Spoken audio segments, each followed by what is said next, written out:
Okay, I think oop, a little bit too close up there. Okay. Hold on. Okay, there you are. Let's see. Hopefully I'm live. Always gotta check before I start. Hold on, everyone. Okay. Yeah, I think I have excellent connection. Okay. Yeah, I think. Okay. Okay. Everything's good. Everything's good. Okay. Yes. So, hello everyone. Nintendo News back once again. Hopefully everyone's having a good day. Hopefully week has been good. No, I know. Actually, no. Never mind. Scratch. I just streamed the day before yesterday. So, but yeah, hopefully everyone's been having a good day. Um, I know I'm kind of starting earlier than expected. But it's because, well, there's several reasons why. One, because I do kind of have quite a bit to talk about. And I don't know how long this will actually take. Um, but I kind of wanted to, start a little bit early, kind of get the intro out of the way, so that way by the time the stream that's supposed to start, we'll obviously go over that topic already. So, yeah, these first like 10, 15 minutes will be more like an intro, kind of talking about, some good stuff first. And, we'll continue within, 10, 15 minutes from that. Let's see. Yes, yes. Hi, Tommy. Yes. Hopefully you're doing well. Yes, I understand. Hopefully hopefully you've had a good day. Yeah, I see some people watching, so that's awesome. But yeah. So again, one reason why I wanted to start early was again because I like a lot of good things to talk about first, and then also because I kind of want to start early because I know some other streamers are kind of starting like a little bit later, and I kind of want to join those streams as well. Um, so by the time I'm done with my stream, I kind of want to hopefully join the other streamers, hopefully within chat and all that good stuff. But yeah, anyway, so to kind of start off with good stuff, I have some good news.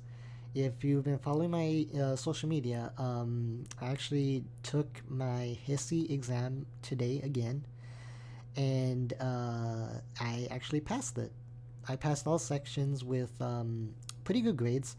Again, unfortunately, since this was kind of a different version of the exam, I kind of did get different scores than what I originally took it on. However, they still passed, and I'm just glad that I did pass. Um, like for example, at math, I got an 86.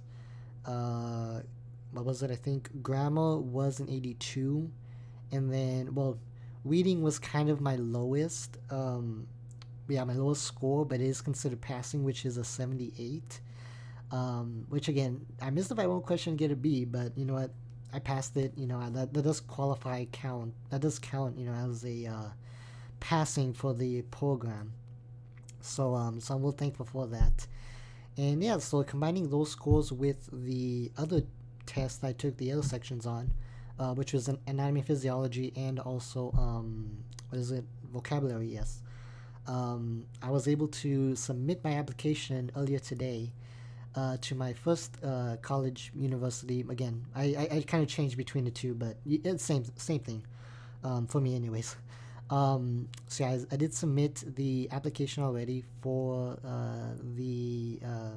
the nursing program already. And on Monday, I already have an appointment to see my second college university to kind of get approval for that intro to nursing class that we need to take before we apply to their program. Um, so yeah, so again, I kind of if you've been following, I've been kind of doing both schools or colleges because one has been kind of giving me a little bit more trouble than the other one. So of course it's always good to have a backup and things like that. But so that's something good. I'm really happy for that, and yes. Oh boy, y'all have no idea like how much like relieved I am honestly at this point because yeah, to kind of having to do these exams over and over again, it really is just like tedious, and honestly, I'm just well relieved. um, and yeah, so with that being said, I mean I'm already done with basically all the prerequisites or the stuff that's required before you apply to the program. So from here on out, I'm done for now. All I need to do is just the applications, do that other class that the other college university needs to do, and we'll take it from there. But from now, I am done. I have passed everything, and I am doing well relieved, like I mentioned. Um, I'm sorry. Yes, yes. Thank you, Tom. I do appreciate it. Yeah. Yes, it's definitely a little bit of a reliever for me, honestly. So yeah, that's one good news, and then another good news, which I mean, it's not really important, but actually just kind of share with y'all since I kind of only I think showed it on Instagram if I'm not mistaken. Um, Unpopular opinion, I know. I definitely know this for a fact. I think, but I'm actually a fan. Well, not a fan, but I do occasionally enjoy playing a game which is called Just Dance. So wait, hopefully, oh yeah, there you go. Yeah, okay. Yeah, I occasionally do like to play this, every so often. Um, Only because I mean, it's kind of fun every now and then. Of course, it does have its flaws. For every version they do, honestly. But in general, it's a fun dance rhythm game that I personally do like. Um, so I guess it's kind of like my reward, for doing good. But no, I won't be. I will not be streaming that, unless unless you all want me to. But let me know. Let me know on that. Um, I do have like the 2019 Just Dance, but I actually do want to collect the other Switch versions. But of course, want to stay with the current ones, and obviously more important games are coming soon, so all that good stuff. Holy Tommy, you do. That's pretty awesome. Um, Wait, do you actually have do you actually have any of them? Uh, I'm actually interested now. um, but yeah, no, yeah, I actually do kind of enjoy it every now and then. Like I said, it does have its flaws, but as a series, I think it's pretty not too bad. I mean, again, actually right now, if you actually wanted this new version, and I always like tell everyone about like deals I see, like as each new game comes out. If you actually are interested in that, I definitely do recommend getting it on Amazon. And the reason why is because they have like a discount, and then there's like another coupon for like another discount for like I think it was like $7 or $8 if I'm not mistaken. Um, Excuse me. Let's see. I played them on the Wii. Oh really? Oh, it's cool, Tommy. Yeah, no, that's true. That's awesome. Yeah, no, no. Yeah, actually, isn't it true? I think it's true that. Well, I heard supposedly that this year was supposed to be the last one that they'll make for the Wii, which I mean, it's kind of unfortunate, but I mean, yeah, it's pretty good that it actually lasted this long on the Wii, you know, especially for those people who do have them. It's awesome. But anyway, yeah, going back to that sell real quick. Yeah, I think you can get like almost $15 off already. So not a bad pickup.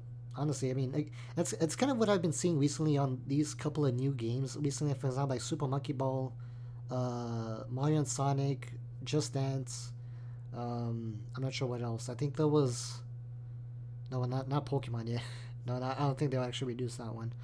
Um, I don't know. There's some like I guess you could say mid-budget games that have actually been getting some additional discounts. And if you enjoy them, I definitely do recommend Amazon.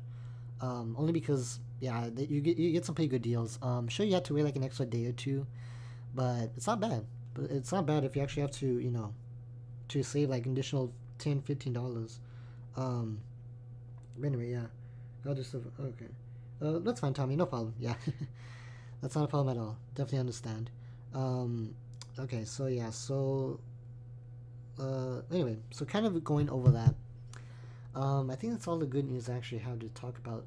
I mean, well, I do have something else, but I'll kind of leave that towards like I guess the end of the stream.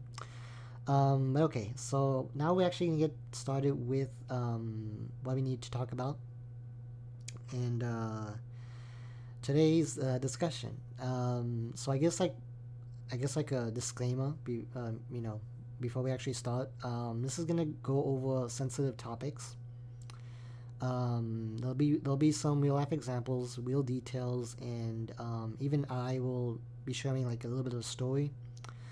So if that isn't your thing, I do highly recommend you may want to avoid this live stream. Of course, you're more. And of course, if you actually do want to stay, and if you ever do feel uncomfortable, throughout this live stream, definitely do. You know, again, you may want to stay away from this. Um, yeah. I will be streaming again. Hopefully, sometime this weekend.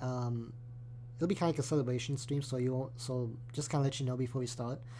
It'll be kind of a surprise stream, so I don't have a time yet. I won't have a time. I'll just probably stream out of the blue, like last weekend. Yeah. So again, if you don't want to watch this, I completely understand. It's sensitive topics. And I'll catch you, obviously within the next live stream, hopefully in the weekend. Anyway, for those of you who are still here, thank you. I do appreciate it. It definitely does mean a lot. But going back to kind of start off, I kind of originally wanted to like mentally prepare for this, but in reality, you really just can't. And the reason why I say that is because, um, well, suicide is kind of obviously a dark topic to talk about, and it's something that really cannot be, like just talk out of nowhere. Um, so when I was trying to mentally prepare for this, I think it was like yesterday or the day before yesterday when I launched the live stream or set up the date for this. I realized like I can't really be prepared for this because honestly I don't know what everyone's reactions will be, or how I will actually react when I read about some of this stuff to y'all and talk about it. Um, However, obviously the reason why I started this series, which we're actually on like what I think discussion 6, or I guess podcast. Well, it's only a podcast, I would say, unless you consider it to be. But yeah, we're number 6 already. So we've talked about anxiety, we've talked about stress, we've talked about eating disorders, depressive and bipolar, and we've already up to suicide. So and again, there's so many reasons why I'm talking about these conditions, and I may probably not maybe reveal that until I'm done with the series, at least in terms of like I guess like the book or the semester, if that makes sense. Um, but yeah, no, it's true, Tom. Yeah, it's true. It's definitely a hot topic. Um, I'm sorry, it's because I always have to. I always gotta check in with the chat just to make sure I'm not missing any messages. But yeah, yeah, it's definitely a hot topic. I do agree with that. Um, Now, obviously, yeah, like I mentioned, to kind of start off the way I wanted to kind of get start off with this specific topic is from a personal story. Now, this doesn't really much involve me, obviously in terms of like suicide, but it does involve someone that it kind of made me open my eyes a little bit in terms of like the mental health of everyone, and kind of made them, kind of made me think of what people actually go through when they want to do suicide. Um, but it was kind of, and I kind of remember this. I remember the details briefly, but I do remember how it was always how it kind of started off. And I know I was in like 7th or 8th grade. I know I was kind of like barely, probably becoming a teenager at that point. And I remember I was sitting in my desk. I was doing homework. I think I was writing an essay. I think I was writing an essay for a class. And of course, I think during, I could be wrong. It was either 7th or 8th grade, but I think it was 7th grade. Of course, since it was a long time ago, I don't quote me on that. But yeah, it was 7th grade, and out of the blue, of course, back then social media was kind of, I think, still, I guess, growing. So of course, my main way of social media was Facebook, and through Facebook, I was able to kind of, obviously, chat with friends out from school and all that, my classes and all that good stuff. And I think 7th grade year, there was this one particular person, and I think I probably won't even mention like I guess who they were in general, just to kind of keep anonymous. There was this person that I kind of didn't know, but we did talk occasionally, and they kind of we kind of talked back and forth, for the beginning of the classes, And when we started, we kind of exchanged Facebooks, of course, just kind of catch up on class, talk about school in general and see how that goes. Um, but then, of course, that same day when I got the text or I actually got a message on Facebook that night. I got a message and it said it was from that person, and they asked me, "Hey, would you care if um, if I left?" And at first I was like, "Interesting. That's a bit what is it? That was a bit weird for them to put it like that." But I was like, "Okay, I don't. I hope it doesn't mean what I think it is." Because back then I really didn't know too much about psychology or anything like that. But of course I did kind of know a little bit about suicide and all that stuff. But I was like, okay, that's a bit strange for them to ask about out of the blue. So I said, so of course I asked, what do you mean? I mean, like, yeah, like exactly, what do you mean? And immediately they responded and they said, well, would you care if I, you know, left, if I was gone, if I killed myself? And, well, right there and then in that moment, um, it was shocking to me. Um, why? Because I didn't really know what to think at that point because I never really did get a message like that. And especially for kind of like starting off as like a teenager, you really, I mean, you don't know what to expect when it comes to that kind of stuff. Um, but of course, for me, I was always like, still, I was always, and I'm still always, the person that kind of helps out people, loves helping others as much as possible, and that, listens to others. So when I got that message, I was like, okay, something's definitely wrong here. Um, so I definitely did have to, kind of see what was going on with this. Um, and for some reason, I'm sorry. Whoop. Okay, sorry about that, guys. Okay, going back over here. Okay. Yeah, going. When I got that message, I was like, okay, something's wrong. So I obviously message. Well, I mean, obviously, well, first what I did say I was, well, of course, I mean, even though we barely met, this year, and despite we don't talk that much, you obviously do. I obviously do matter to you, or you matter to me, as a person in Um, but then at the same moment, I realized, okay, this is something that I cannot do this alone because again, being a teenager and obviously having no like knowledge of the medical field, b- briefly the basics, I realized that I needed some help with this. So as I was like talking to or trying to message that person and kind of get a little bit more information about them, I told my parents about it, and from there they kind of realized, okay, something's definitely wrong. We do need to help this person. So the only thing that I mean, what we thought of doing was calling the police, because I mean they would probably know a little bit more what to do about this. So of course we called them, and like not even like 10-15 minutes they came to our place, and of course they asked, and at the same time I was trying to like message them, trying to get away from it. They didn't tell me too much as to why they wanted to. They kind of just said that they were tired of everything. They were tired of what some stuff was going on at home. They were tired of school. Um, and I was just trying to kind of make them feel calm, and just trying to reassure them that um, that I do understand, because that's one thing that people want to do. Well, I mean, I don't mean to kind of go into too deep into this because I haven't actually started the actual discussion on suicide. But yeah, that's kind of one thing that people want to know when they're suicidal, that they want to understand, that they want help. So I did kind of try and reassure them that they had done that. At least this person asked if he mattered. Many people suffered without ever asking. True, yeah, definitely, Tommy. Yeah, and that's another thing that I'm actually gonna get into when it comes to that, because that's not the only thing. That's not the only reason why people are suicidal. There's so many different reasons. If I went into detail on all of them, we could be here for hours.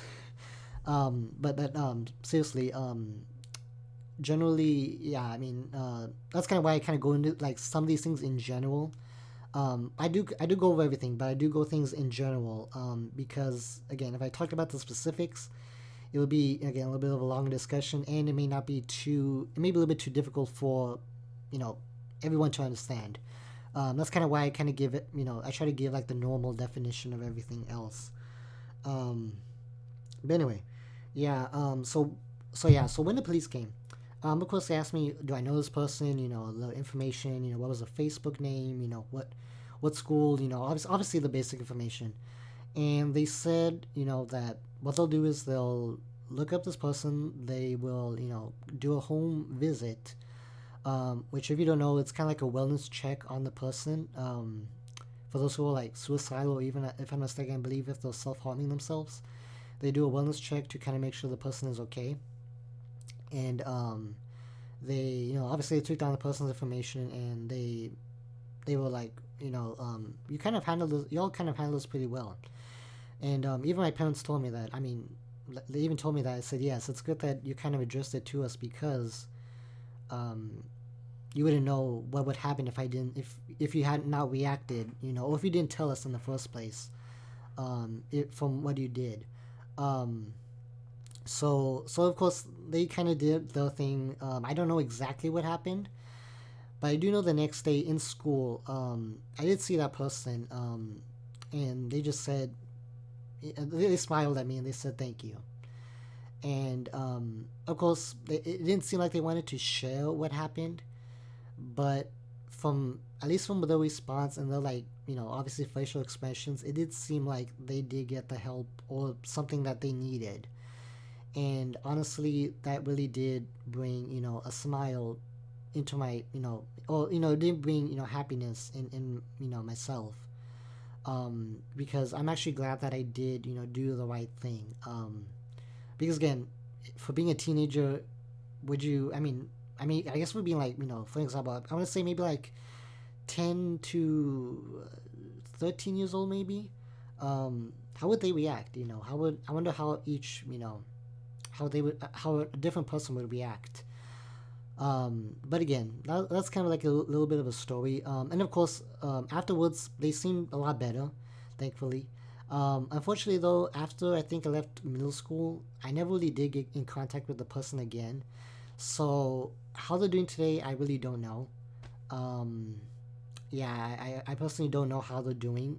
But of course, just doing that kind act, and kind of potentially saving a person's life. I was well thank. I was glad that I did it before something bad happened. Um, and that's really what I really, admired from that time. And even till now. But it kind of opened my eyes in terms of like, okay, this is how people actually are suicidal.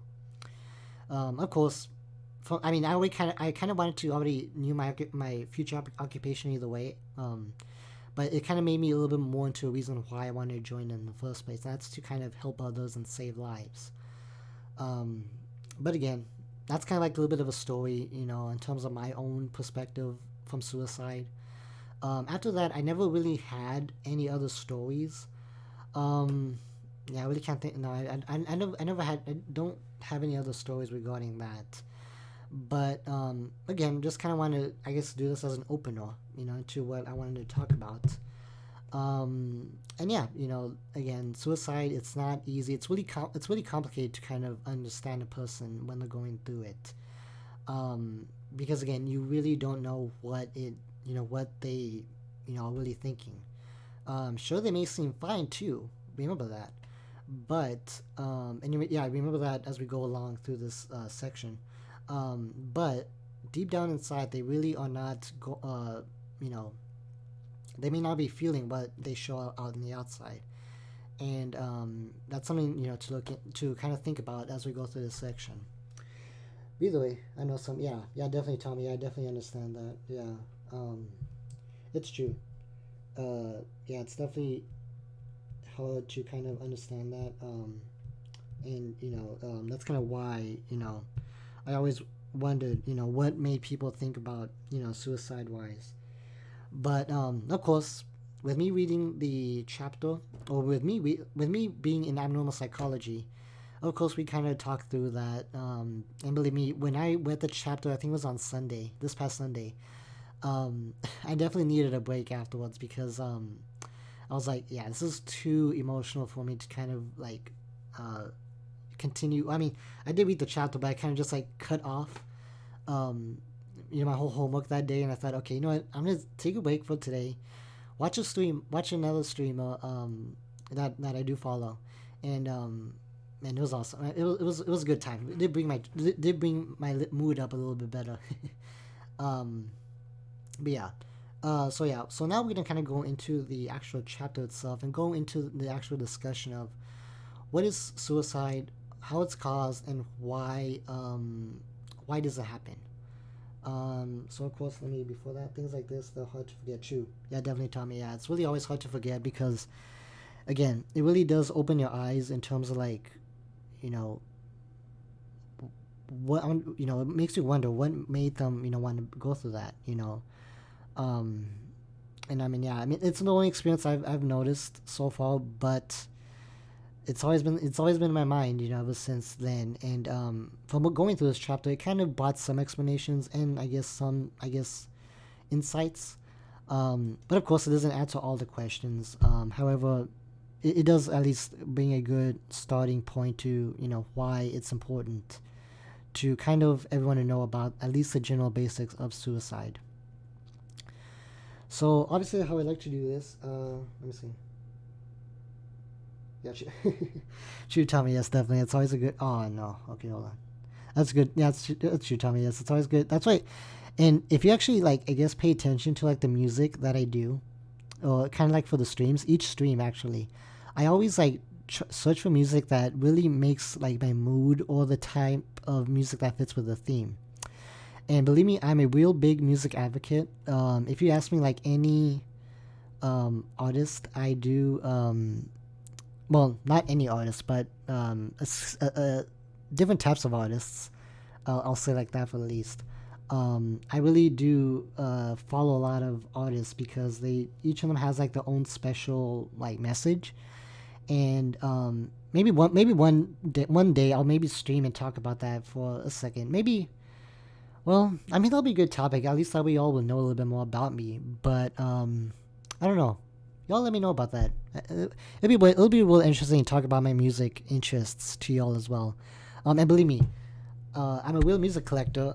Actually, do have like a lot of CDs and a lot of like different like albums, books about artists. So yeah, let me know if you actually want to see more about that. Because again, a lot of them do kind of go into mental health as well. And if you follow my social media, I did kind of show I think one artist about it. And I mean that's just like the well, that's just like the starting point of like people who I listen to. But yeah, I mean yeah, it's definitely interesting about. That maybe I will show someday regarding my music interests. But music and its message sounds like a good thing. Let's do it. Yeah, definitely, Tommy. I'm gonna be actually. I think it might be a good idea. Obviously, I won't be able to play the music because I don't want to get copyright. Even though I mean, I barely know the basics of copyright on YouTube, but I know that's against copyright claims. But of course, I wouldn't mind like showing like some of the like the main stuff for like the artists I follow and kind of talking about them a little bit. So maybe I'll do that as a stream, maybe like in a winter stream. That'd be a good topic when school finishes this semester. But yeah, I'll definitely keep that in mind. Thank you for that. But anyway, so yeah, so we're gonna start off with, and I had to actually open my tab over here because it kind of closed out for some reason. So the way how I kind of do this is, for those of you who've been watching the series, I kind of like look at my, because I have my what is it? I have my ebook here online. But of course, for some reason, and it's kind of weird how my professor actually has it this semester. They're kind of using an older version of this textbook, but there was actually, and for me, I always kind of prefer like the newer versions, only because I was like more updated information and statistics and data. There's actually one section within the real book that I'm actually gonna need to read off of when we get to that point, which actually I think that's on the. Let me double check over here. Okay, so also it's actually like what it's the okay. That we kind of know like okay where to switch off on this book real quick, and then go back into the ebook. But yeah, so basically kind of like what I like to do is I read some of the case studies that are presented to kind of give everyone an idea on what the person is actually feeling, and of course through here I kind of explain some of the general ideas of what they talk about. As far as like the causes, the treatments, how is it studied sometimes, and even ways how to prevent it here. But anyway, so yeah, so we'll get started. And the first thing that always pops up in the each chapter is kind of like the opening or like the opening case study. And of course, I like to read these because it does kind of put you in the shoes, of what the person kind of experienced. Of course, since this is in terms of suicide, there may not be actual like quote based case studies. However, it does still kind of fit into like the scenario of what that person was doing, or what they were kind of going through when the suicide was attempted, or did it. I apologize. Um, but yeah. So anyway, let's see. Okay. Sorry guys. Let me just make sure I'm not missing again. Uh, oh boy, so many people actually streaming now. Hopefully I don't interrupt anyone's streams. But anyway, so to kind of start off, so this is the opening quote. The war in Iraq never ended for Jonathan Michael Butcher. Not when he flew home from Baghdad, not when he moved to Saratoga Springs for a fresh start, and especially not when nighttime arrived. Tortured by what he saw as an 18-year-old Army private during the 2003 invasion and occupation, Butcher was diagnosed with post-traumatic stress disorder, which is something that we've already talked about a little bit, and honorably discharged from the military less than 2 years later. On May 15th, 3 days before his 24th birthday, the young veteran committed suicide in his apartment's bedroom, stunning friends and family. There was no note. Johnny Butcher joined the Army right after graduating from East Lyme High School in Connecticut in 2002 because he was emotionally moved by the September 11th, 2001 terrorist attacks. He felt it was his duty to do what he could for America. His father, Stephen Butcher, 50 years old, said. Shortly after enlisting, the 6-foot... Oh, okay, hold on, sorry. Shortly after enlisting, the 6-foot 2-inch soldier deployed with the Wolf Pack, 1st Battalion, 41st Field Artillery, and fought his way north in Iraq. He landed with his unit at Baghdad International Airport and was responsible for helping guard it. The battalion earned a Presidential Unit citation for exceptional bravery and heroism in the liberation of Baghdad. But it was during those early months of the war that Johnny Butcher had the evils of combat etched into his mind. The soldier was devastated by seeing a young Iraq boy holding his dead father, who had been shot in the head. Later, near the airport, the soldier saw 4 good friends in his artillery battery killed in a vehicle accident minutes after one of them relieved him from duty. His father said.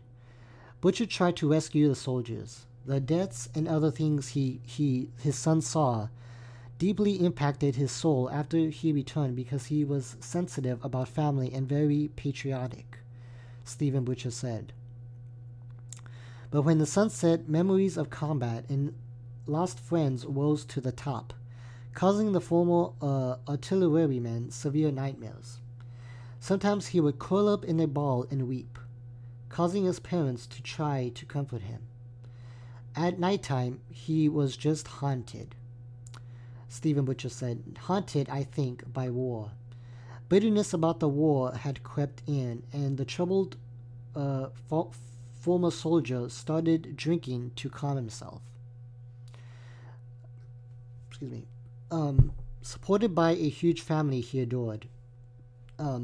Johnny Butcher recently got his own apartment as Franklin Street and appeared to be getting back on track.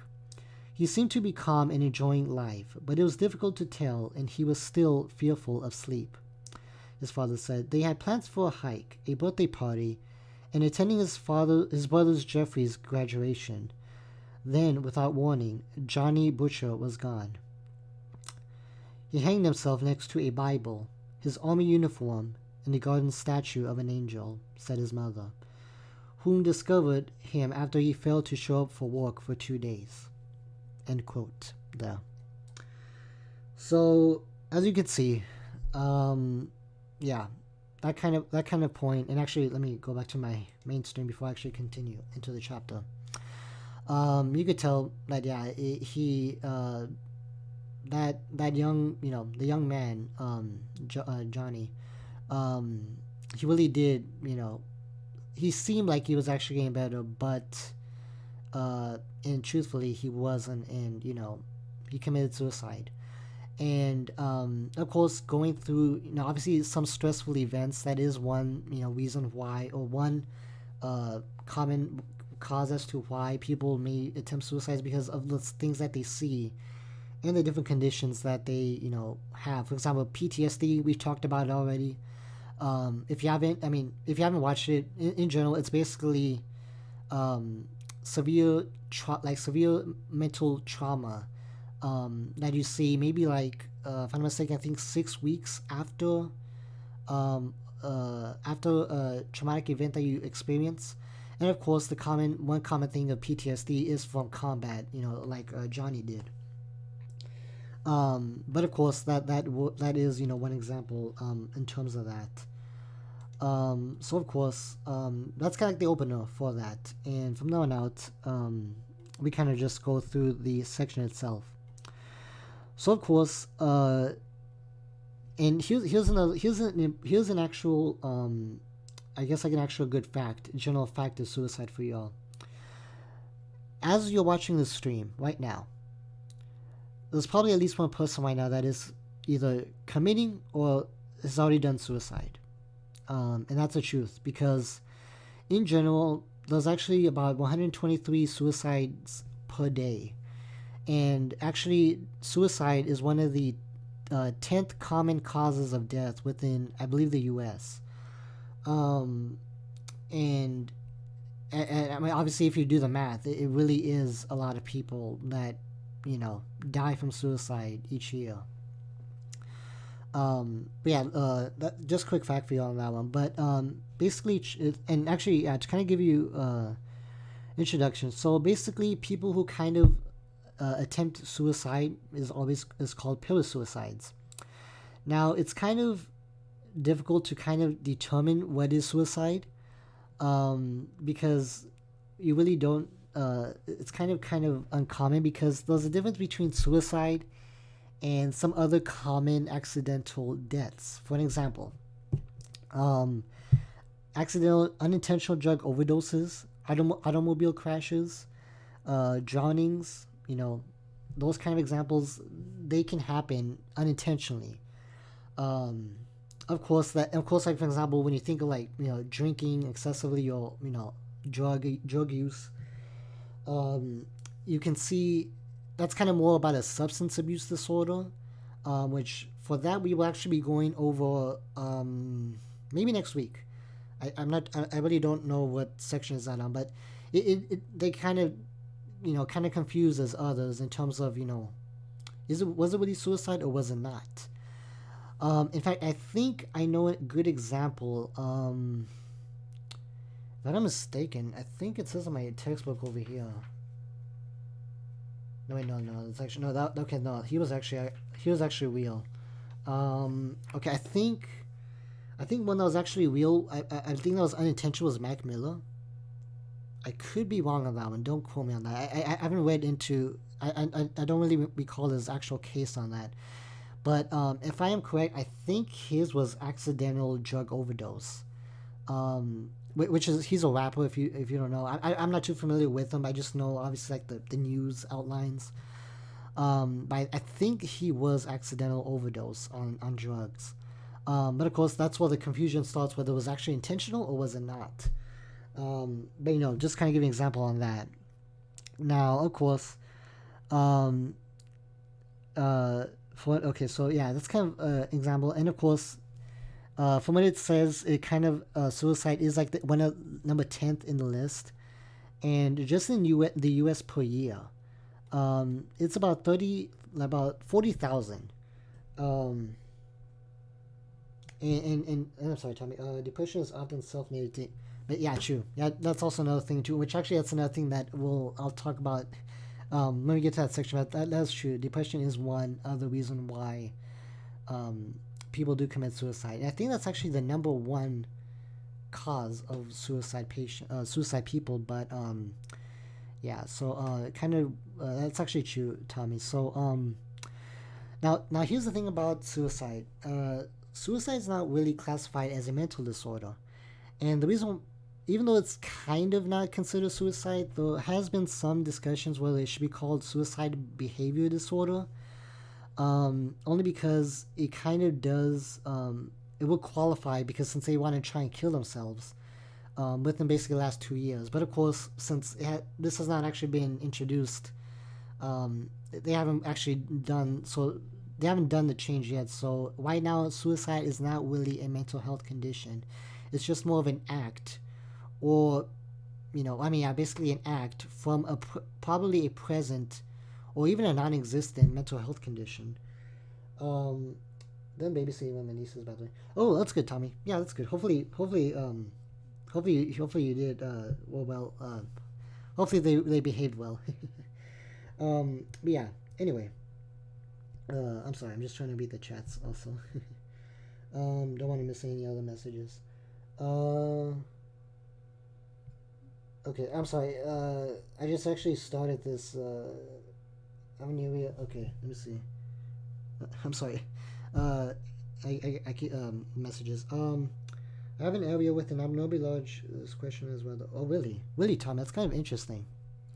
Yeah, no, I completely understand that. Yeah, I mean, sometimes it actually does depend on and that's actually another thing where it kind of turns into like prevention of suicides. But of course, it really does depend. This. So okay, so actually, and I guess I know another. Okay, I'm sorry. It's because I just got the messages right now. Okay. So I do know another story. I actually kind of got this. This is an example off of my phone. I actually just looked up when I was uh, looking through examples real quick of suicide. Um, there was actually a person that actually wanted to commit suicide because or that they actually wanted to ruin people's lives because he felt like that they were worth it. Um, but he actually did try to commit suicide on himself without actually leaving a trace on anyone else's. Um, okay. So yeah. So basically, the relatives that were kind of close to that individual were kind of freaked out, and since they didn't actually hear from him, and saying that that since they didn't show up for work uh, for a while, which surprisingly they were fine the day before, and actually and they actually we were probably gonna go see a movie that that day that they had not heard from him, which is kind of an eye opener. And of course, from that day, it kind of left in and the family members' minds as to why did they do that when they were kind of fine the day before. Um, but yeah, basically, uh, so kind of the way kind of the way they took they wanted to attempt suicide was of course taking sleeping pills, and of course that is actually a common way to commit suicide, which I will talk about that also right now. But yeah, so basically the plan was obviously to sleep and never wake up, which of course that's how kind of it works when it comes to suicide. Um, and of course he left. So they kind of left a note in his car. Um, whoop. Okay, almost actually pause my stream there for a second. They kind of left a note in the car, and but luckily they actually found him, and surprisingly, they lived, which was good. But of course, that's kind of an example of an attempted suicide right there, because more like a hidden one. And surprisingly, there's different types of suicides that we'll go over. But again, it's more of an example where a person seems fine, they seem okay, but then deep down or within the next day, they feel just depressed, if that makes sense. Somebody woke. Hi, little tiger. Oh, hey, little tiger. Welcome to the stream. Thank you for joining. Thank you for coming by. I do appreciate it. Um, hopefully you're doing well, my friend. Let's see. Yeah, welcome to the stream. We're talking about suicide. If you don't know the title, if you're comfortable listening to this, definitely stick around. Yeah, we're kind of doing a little bit of a dark topic. But of course, you're welcome to stay around. Just to want to let you know ahead of time. But yeah, so yeah, I mean yeah, everyone. That's kind of the reason why, you know, another example of why people commit suicide when it's kind of unexplained. Um, and of course, like for example, like that person who I mentioned, they actually had a 2-year-old born and a nephew. Oh, I'm sorry, a newborn at the time.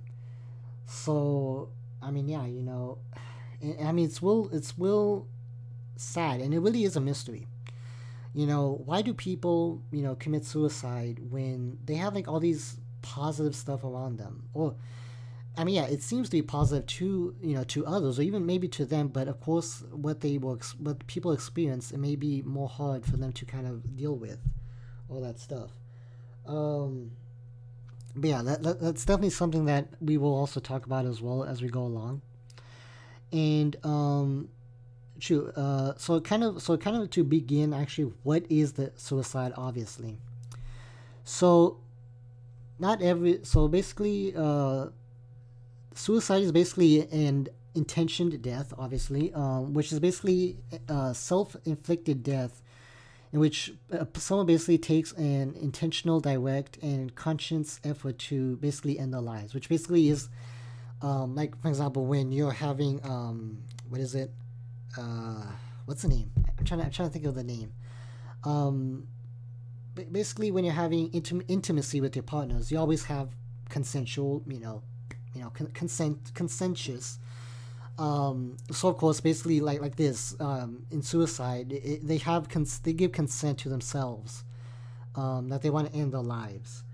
Um, but yeah, that is basically suicide in a nutshell. That they intentionally want to do it to themselves, and they know basically what they are kind of getting themselves into.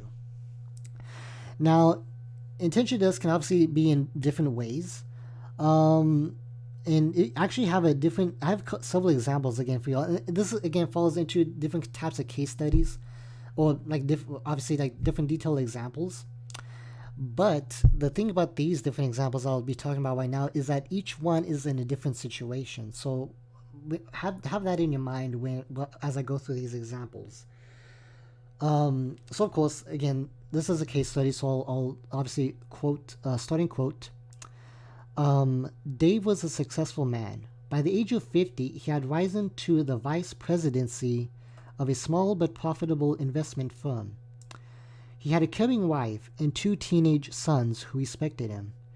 They lived in an upper middle class neighborhood, had a spacious house, and enjoyed a life of comfort. In August of his 50th year, everything changed. Dave was fired just like that. The economy had gone bad once again, the firm's profits were down, and the president wanted to try new, fresher investment strategies and marketing approaches. Dave had been old school. He didn't fully understand today's investors. They didn't know how to reach out to them with web-based advertising, engage them online in the investment process, or give his firm a high-tech look. Dave's boss wanted to try a younger person. So unquote real quick, they kind of replaced him basically, from from trying to basically stick to the old-fashioned way. Open quote again. The experience of failure, loss, and emphasis was overwhelming for Dave. He looked for another position, but found only low-paying jobs for which he was overqualified. Each day as he looked for work, Dave became more depressed, anxious, and desperate. He thought of trying to start his own investment company or to be a consultant of some kind, but in the cold of the night, he knew he was just fooling himself with such notions. He kept sinking, withdrew from others, and felt increasingly hopeless. 6 months after losing his job, Dave began to consider ending his life. The pain was too great, the humiliation unending. He hated the present and dreaded the future. Throughout February, he went back and forth. On some days, he was sure he wanted to die. On other days, an enjoyable evening or uplifting conversation might change his wind temporarily. On a Monday late in February, he heard about a job possibility, and the anticipation of the next day's interview seemed to lift his spirits. But Tuesday's interview did not go well. He knew there would be no job offer. He went home, took a recently purchased gun from his locked desk drawer, and shot himself. Unquote. So, you you kind of know what this means, guys. Yeah, that example itself. Before I can continue to the other example, I think there's like 3 examples here, if I'm not mistaken. Before we actually continue into like the actual lesson of it. This example. This person, he obviously had a, he had a good job. He had a wife, children, seemed a good life. But of course, when things reversed, it obviously took a big toll on him, and that is one thing that obviously does, is understandable. Yeah, true little tiger. Yeah, I know, definitely. That's why. That's kind of why it's kind of like a interesting, yet I know it's a bit of a serious topic to go over, but yeah, that's why I do appreciate you all joining me, because one, this does kind of mean a lot to me, even though it's a little bit difficult even for me to describe. But I do want to still because this is part of my series, and I do want to still bring at least some kind of type of awareness in some way to others. But yeah, thank you for actually joining. Yeah. So as you can tell, Dave, from the example, yeah, he just basically went in a downhill spiral, as as I mentioned, and as you can see, nothing actually seemed to get better for him. So as the time goes by, people, and this is kind of in general as well, they try to see some benefits, but when nothing kind of hits them, they just have this cognitive, which I'll kind of explain a little bit when we go in, but cognitive, which is the way how we think, it kind of affects them as to, okay, you know what, nothing's gonna happen again. Like, they always self-doubt themselves, and that is where eventually it kind of gives up a little bit too much, and then it just they just decide, that's it, I can't take it anymore, I want to be relief from this, so so that's why they just decided to end the lives. But yeah, that's kind of one example. Now, this next example that I'm going to talk about is, again, it's still obviously is around suicide, but it's a different point of view and perspective. So let's dive into this one. Open quote. Domain never truly recovered from his mother's death. He was only 7 years old and unprepared for such a loss. His father sent him to live with his grandparents for a time, to a new school with new kids and a new way of life. In Domain's mind, all these changes were for the worse. He missed the joy and laughter of the past. He missed his home. He missed his father and his friends. Most of all, he missed his mother. He did not really understand her death. His father said that she was in heaven now, at peace, happy. Domain's unhappiness and loneliness continued day after day, and he began to put things together in his own way. He believed he would be happy again if he could join his mother. He felt she was waiting for him to come to her. The thoughts seemed so right to him, they brought him comfort and hope. I'm sorry, guys.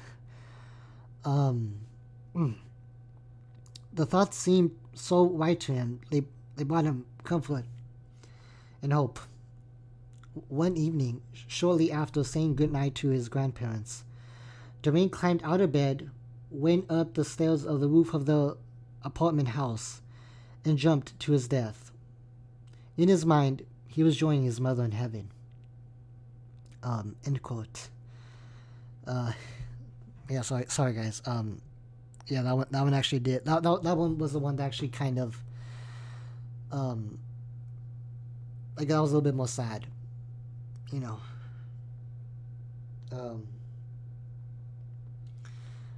Yeah, that put, especially in children, since they obviously the minds are still growing. That's they always try to they try to put things together, because I mean that's what that's what children is, that's what they, because they always want to explore, they always want to develop their own knowledge, and obviously with their brains going, they always want to try and figure things out themselves. However, with this case here, I don't want to say it's completely the father's fault, but I mean, because obviously this is just a general scenario, well, case study. But the way how the father put the words into his son, it made him think that if his mom did this, and if I did that, then I'll be happy too. But yeah, that's that's kind of an example as and you'll kind of see this example as we go by. That's kind of how children sometimes think of suicide in their own way, because while they don't necessarily want to end their lives because of hardships, one common reason is because of of a relative or the family member maybe doing this, and they want to have comfort. They want to find some type of happiness within themselves as well. But yeah, that one was that one was actually really, even when I was reading it by myself on Sunday, it did bring a tear to my eye, because that one was real hard for me to even digest. But yeah, true, Tiger, and even Tommy, that's true. Yeah, it really was hard to kind of talk. I mean, to even read it. Of course, this one's I guess you can say this is more relatable. Well, no, not relatable, but this is more like, I guess, like a how do I say it, like late teenager, early adulthood people, college lives, and obviously, since suicide does kind of tend to possibly be more happen within teenagers and early adulthood, this example kind of falls into them. Or this case study, sorry. So of course we'll move on to this one. So open quote. Taya and Noah had met on a speed date. On a lark, Taya and a friend had registered at a speed date event, figuring what's the worst thing that can happen. On the night of the big event, Taya talked to dozens of guys, none of whom appealed to her, except for Noah. He was quirky, he was witty, and he seemed as turned off by the whole speed date thing as she was. His was the only name that she put on her list. As it turned out, he also put her name down on his list, and a week later, each of them received an email with contact information about the other. A flurry of email exchanges followed, and before long, they were going together. She marveled at her luck. She had beaten the odds. She had had a successful speed date experience. It was Taya's first serious relationship. It became her whole life. Thus, she was truly shocked and devastated when on the 1-year anniversary of the speed date, Noah told her that he no longer loved her and was leaving her for someone else. As the weeks went by, Ty was filled with two competing feelings: depression and anger. Several times she texted or called Noah, begged him to reconsider, and pleaded for a chance to win him back. At the same time, she hated him for putting her through such misery. Taya's friends become more and more worried about her. At first, they sympathized with her pain, assuming it would soon lift. But as time went on, her depression and anger worsened, and Taya began to act strangely. Always a bit of a drinker, she started to drink heavily and to mix her drinks with various kinds of drugs. One night, Taya went into her bathroom, reached for a bottle of sleeping pills, and swallowed a handful of them. She wanted to make her pain go away, and she wanted Noah to know just how much pain she had caused her.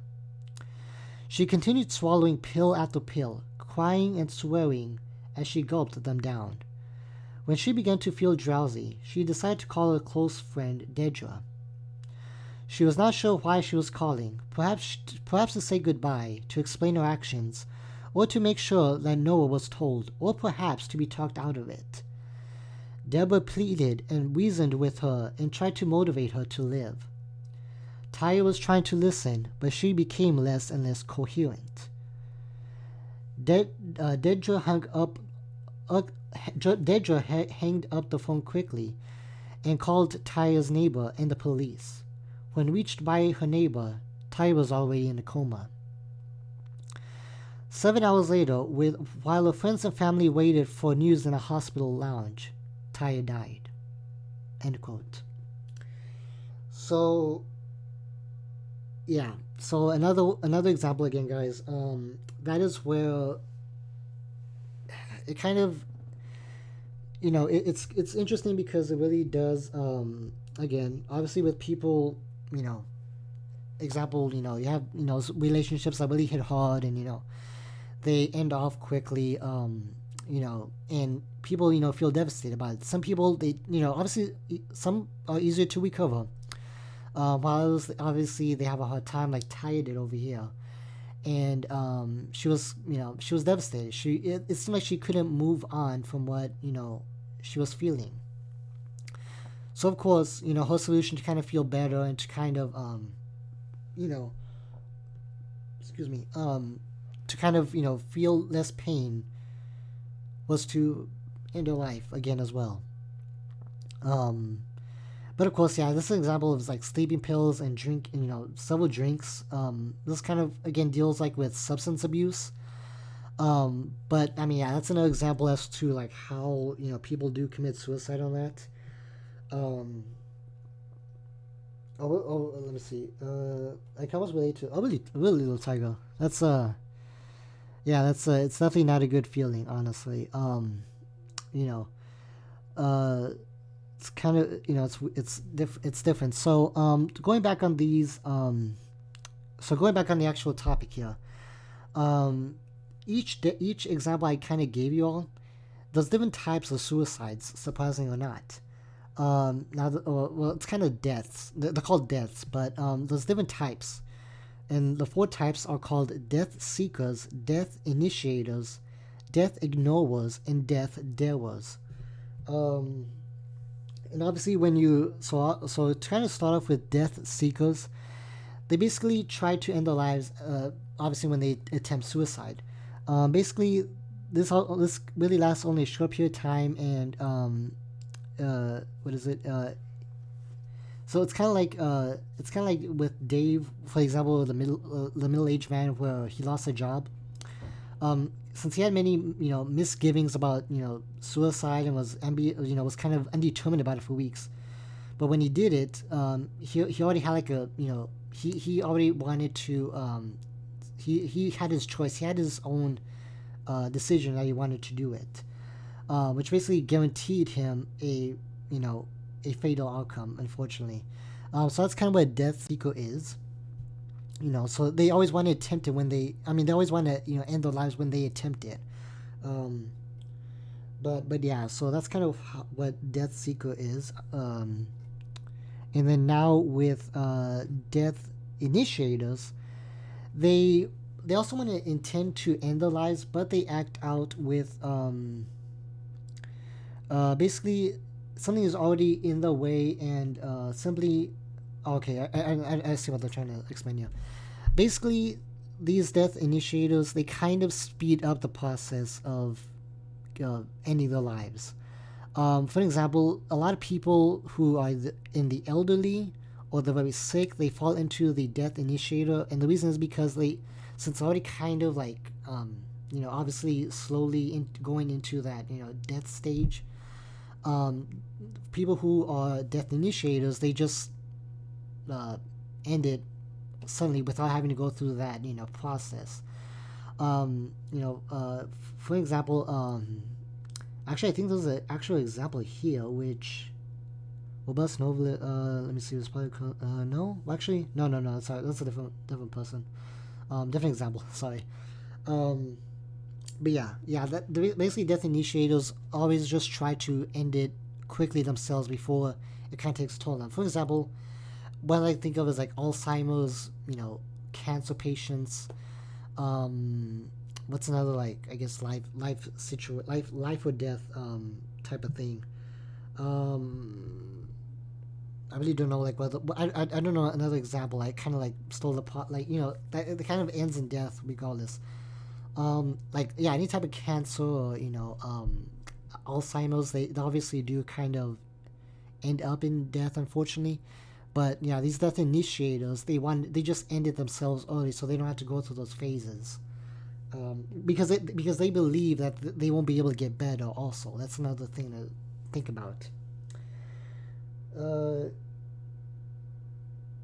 yeah, true, yeah. No, actually, that would be a huh. Well, again, the thing with well, yeah, like I mentioned, Tommy. Yeah, the difference between death and issues is that there's something already like a pre-existing condition with them. For example, let's say uh, like a 60-year-old person already has like lung cancer. Well, people who are death initiators, they always want to. He will fall under that category because he already has a condition that that's kind of already deteriorating his lifestyle, but he doesn't want to go through that whole process, so he just ends it himself.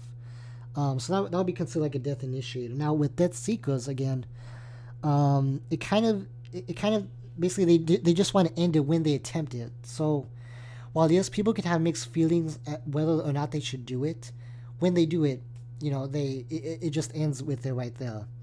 But of course, that with death seekers, they don't have like an existing condition or any other reason why they may die. Even like soon, eventually.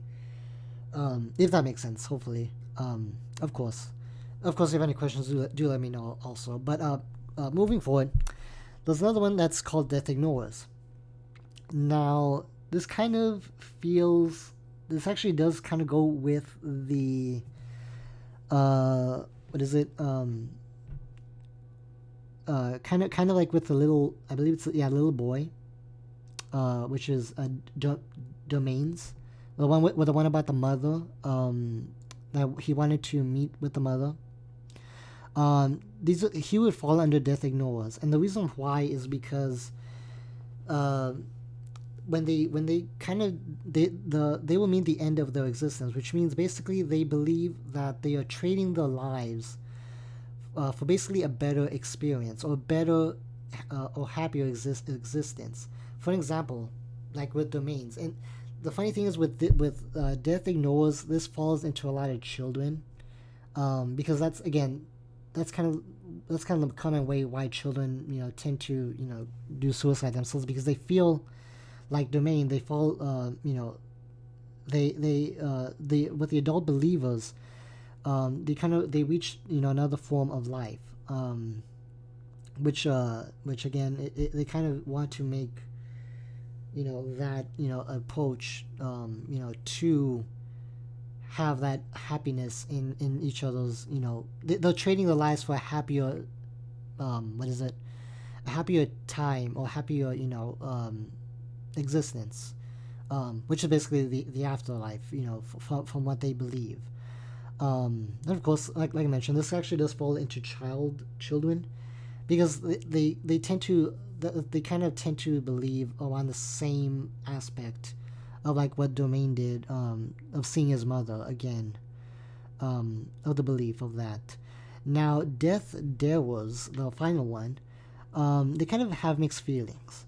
Now, this is kind of it kind of like basically they always have like, they don't know if they should do it or not. They always have, this what is it, uh, confusion whether or not they should actually commit suicide. Um, they often so basically they kind of play, they kind of do risk, taking risk taking behavior, um, basically, in let me see, oh yeah, so this falls, okay, that makes sense, sorry. So yeah, they since they don't know if they will die or not, they kind of just like do it for the attempt, or for, since they have mixed feelings, they just do it and see if it actually will happen. That's why they're called the Death Deros, because they're kind of taking a chance and see if they actually do die or not. And I guess it kind of, I mean, it says here, like in my book, that it's kind of like Russian roulette. It pulls a trigger on a revolver randomly loaded with one bullet is a death dera, almost. So also like with, and kind of going like one of the examples I spoke earlier with Taya, with the relationship, that ended. She would be considered a death dera because while she was, even though she was unhappy and angry, she wasn't sure that she wanted to end her life. Although, because since she was taking sleeping pills one after another, she called a friend, obviously reported it, and then listened to her friend's pleas. Which of course, it ended her life because, well, first she went to a coma and then she just passed away. So yeah, that's what Death Doe is, because even though they have mixed feelings, they just try just to see if they will do it or not. Um, and I mean, I guess it kind of makes like with the dare, like, dare, since they kind of dare themselves into doing it, if that makes sense. Now, going forward now, so that's kind of like what the four different types of them are. Um, Now, the next thing I wanted to talk about was, I hope this is not it. No, it's not actually what I want to talk about on that one. Um, okay, hold on. I want to see, make sure what this is right. Make sure. Okay, no, okay, no, I don't want to do that one. Recent news, another. Okay, here's something I do want to talk about though. So of course, recently, within the past, I guess you can say decade or so, there has also been another behavior pattern, besides suicide. It's called self-injury or mutilation. And obviously, I'm pretty sure y'all know what this one is about. Where they kind of, where they hurt themselves. They either, whether they cut themselves, burn themselves, banging one's head literally, like either on a table, on the wall. They kind of, they self injure themselves. And so even though, again, this is not also classified as a mental disorder, however, they do, the professionals do want to kind of consider it, because it is kind of like a stepping stone for suicide. However, it's not always connected. It's just, but it is something to consider that they always want to try and do with self-injury. And it's actually more common than what they think about. Especially with young teens and adults, they kind of do it the most often. So of course, like when you think about teens, it's like maybe 12, 13, or maybe I'll say 24, 25 years old, that it's common for them to do it. Um, and the thing about with self-injury is that it does become addictive. And the reason why is because from the pain that the person experiences from the self-injury, it kind of gives them some emotional relief. Or emotional, basically relief from the emotional suffering that they're currently experiencing. Now, it is also kind of like a temporary distraction from the current problems, and basic kind of, and like I guess like the scars that kind of is left on from the injuries, they they kind of it kind of gives them it may help other people recognize that they're in distress. But of course, self injury may kind of also, in a way, it helps for that person, with helps them with chronic feelings, boredom, and identity confusion. Um, what is it? While even though they may eventually attempt a suicide, it doesn't a lot of people really don't know exactly what self injury is the cause of. Um, of course, then yeah, that's kind of where you know kind of what gets into confusion. Well, not that many people know about self injury, but of course they try to learn more about it. Um, Now, how is suicide studied? Let me see. I don't want to make sure that I'm actually missing the section I want to go over from my book, obviously. Okay, we're not there yet. Okay, I can actually go one more before I have to actually read through my book. So well, this is kind of like studying. I really don't. Uh, I mean, I guess the only thing I can say about as far as studying suicides is that it is difficult, obviously, because the person is not the person is not living, so they can't actually the person they can't obviously document the person's feelings or things like that. So that's why it's kind of hard for people to even like research it in the first place. Of course, I mean, I guess to kind of like put in general stuff. They kind of put it like in a retrospective how's it retrospective thinking, which basically they kind of people put together like pieces like from family members, from statements, either conversations, even notes that person may have left over when they commit suicide. That's kind of like a retrospective way of finding the cause of or the reason why a person committed suicide, um, or finding out information basically. Let me see. Is this kind of what I want to talk about? Okay, well, actually, it does talk about. Well, actually, this one does talk about. It's not really the one I'm actually looking for. Pattern. So that's about. Okay, so that's about it for, in terms of like actual studying types of stuff. Now, before we continue, I actually do have. Let me see real quick. Okay. Let me see. Okay. So for my textbook, and I'm gonna have to switch gears for a bit here. I'm actually gonna have to put my phone on the side so I can put this here.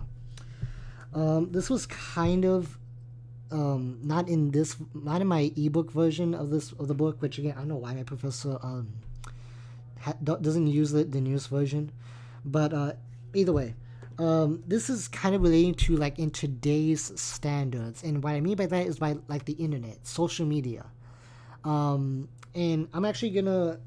I don't really want to read all this. I mean, I don't want to like bore you all just from like this whole paragraph, like this whole section of story. Um, but I guess to kind of sum it up is that one common thing is that there is nowadays is called suicide. What is it called? What is it? Hold on. Give me one second. I'm trying to find the actual right term if there was one. Um, oh yes.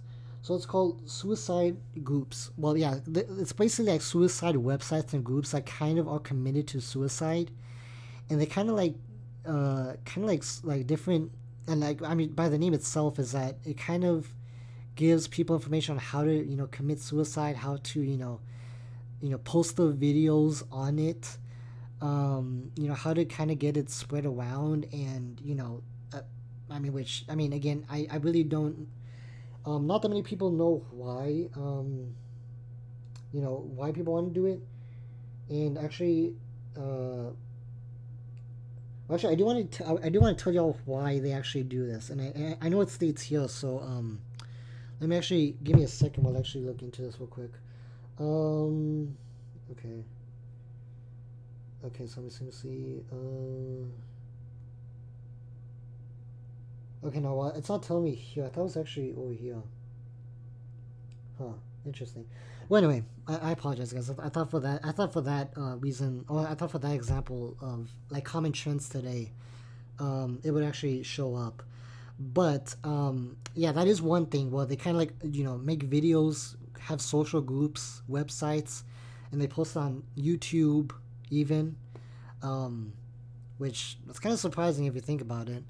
But again, it really does, it kind of fits into today's standards. That's why people have done that. Which I will mention briefly. If you've heard of the Blue Whale Challenge, um, this is a little bit off topic, but it does kind of go with suicide as well.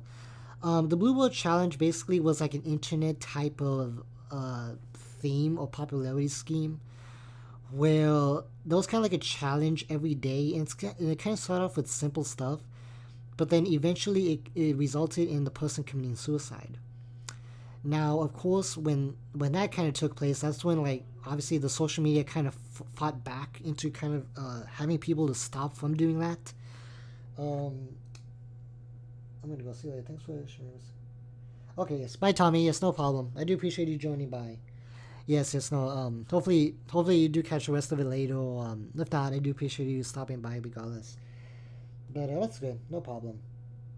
I do appreciate that. But yeah, so going back to that, it really does yeah, open up your eyes in the social media aspect. Now another type of social media trend is that is by actually live streaming the social media events.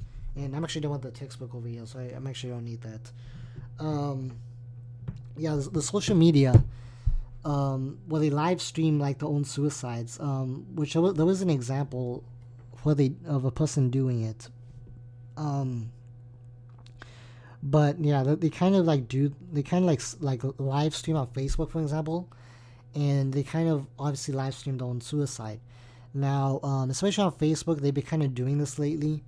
But one step that they've been doing to kind of like stop doing from that is that they try to Facebook now kind of tries to like if a person if they kind of notice someone live streaming it and they may want to have suicidal attempts, they kind of like darken the screen and actually have like a pop-up message that lets the person know if they need help and assistance. And while that is helpful, it's still kind of going on in today's standards regardless. And unfortunately, that is where it does play an impact, but it doesn't really fully start from there. But yeah, it's kind of like a common media trend, like common media trends. Um, but yeah, no, that was a common those are common media trends. Um, but yeah, it definitely was something to think about regarding today's stuff. So going back into like the actual topic or discussion, um, I'm gonna skip this type of stuff. So here's actually some like another type of statistic, I guess, for everyone. The suicide rates of men and women actually do change. Um, three three times three times as many women attempt suicide as men. However, men are more often actually succeeding the suicides than females. For example, you know, basically like every 19, well, basically like every like even though females attempt it more, men are more successful at actually completing suicide by ending their life. So of course from there they always tend to they always tend to differ from that perspective, from that statistic. Now of course they kind of going into how the methods that people use for suicide. Men seem to kind of use more violent methods, and some examples that it kind of talks about is shooting, stabbing, hanging. Of course, women kind of use less violent methods, such as drug overdose, where it's like, drinking, or whether it's, pills, like mentioned in earlier examples. Um, and that's kind of like the only reason why, I mean, that's kind of like a difference between the attempts they do and the attempts everyone else does. I mean, difference between men and females. Okay, no, that's no problem. Yeah, no, I do appreciate you letting me know. But yeah, thank you for sticking around. Um, but yeah, so let me see. I think that's about it for as far as like statistical methods. Um, Let me see. Yada yada yada. Okay, let's actually skip that for a second over here. Okay, so next we're gonna kind of talk about. Let's page. Okay, so now we're gonna talk about what triggers suicides. So basically, like the causes. Why would they want to do that? Um, so, and there's different kind of reasons. Obviously, in a nutshell, we'll go more into detail in each section, but in a nutshell, it could be for stressful events, mood and thought changes, alcohol and other drug usage, mental disorders, and modeling, which we'll get into that in a bit. So, with stressful events and situations, obviously, uh, most stressful events in suicide attempts is kind of like the common reason why they do it. It's kind of reason to basically combat stress. Now, kind of there are twice as many ways to commit suicide as, for example, people who are in the wars. People who are like in the army, they are twice as many to do suicide than people who are not in the army. And that's kind of like an example of a stressor that obviously that can cause suicide themselves. Now, now the stressors that they don't need to be like that bad, obviously from what they've seen, but it can be tied to it, which can be a contribution for it. Now, when you go for like other types of stress or life-changing events such as death, divorce, rejection, even job loss, and even natural disasters such as hurricanes, tornadoes, those can also be very stressful for people, and suicide attempts can even be from those types of things, surprisingly. And that's why they always, even though it's kind of by a single event, and actually I do have another example for you. Combine, yeah, so basically by a single event, and this is another example that I have to let you all know. So, quote, open quote. Sally's suicide attempt took place in the context of a very difficult year for the family. Sally's mother and stepfather separated after 9 years of marriage. After the father moved out, he visited the family erratically. 4 months after he moved out of the house, the mother's boyfriend moved into the house. The mother planned to divorce her husband and marry her boyfriend, who had become the major disciplinarian for the children, a fact that Sally intensely resented. Sally also complained of being left out in relation to the closeness she had with her mother. Another problem for Sally had been 2 school changes in the last 2 years, which left Sally feeling friendless. In addition, she failed all the subjects in the last marking period. So, obviously for that, you can probably tell. Okay, hopefully, wait, am I still live? Okay. That's why I thought actually I lost connection there for a second.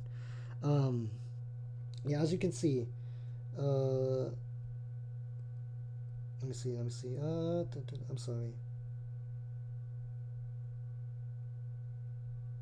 I'm sorry, but I'm just trying to read something real quick. Okay, anyway. Yeah, sorry about that. Yeah, so that's kind of like basically like examples of different stresses that can actually, make people attempt to have suicide thoughts. And going into all that, it can obviously be a actual type of. Now, other types of stressors can, specific types, which is the most common ones, is social isolation, serious illness, abusive environment, and occupational stress. So obviously with social isolation, they would want to commit suicide.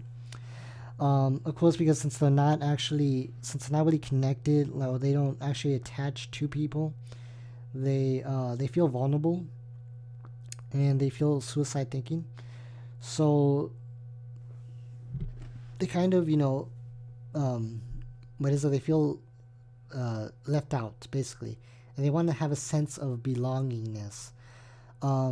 Since with the with no social support and no like connections, like no friends, no family, they always have conflicts with themselves, and that's one common stress as to why they would want to commit suicide in the first place, from that. Um, but yeah, that's one reason why. And another one is called serious illness, which again, kind of the name describes itself. Obviously, it's people who basically have gone through like actual like whether it's cancer or maybe um, you know um, what is it, Alzheimer's, and then especially with those, they basically, a lot of the suicides that are actually attempted, they already have a pre-existing condition already. So so they always kind of try and attempt that. um, and they so it's kind of, I guess, it kind of goes back into like escaping the illness that they have. They always just want to end it all off completely. you know but then another one is basically abusive or repressive environment. So basically, again, like if people are in abusive relationships, they always have like little power, a little, basically little hope of escaping from the people who abuse them. Of course, like for example, like abused children, abused spouses, they end their lives because it's their way of escaping from that stressor in their lives. And they feel like they feel like the suffering is over, the suffering is ending, and they always try to hope that by committing suicide they are relieved from that stress. Now, for the last type of stress, it is obviously again self-explanatory: occupational jobs or occupational stress. Some obviously jobs can create feelings of tension or dissatisfaction, which of course can also trigger suicide attempts. So of course, and I mean, this is kind of interesting when you think about it, but it is kind of true if you about this. For example, particularly high suicide rates, as far as like job occupation stress, is psychiatrists, psychologists, physicians, nurses, dentists, lawyers, police officers, farmers, and laborers.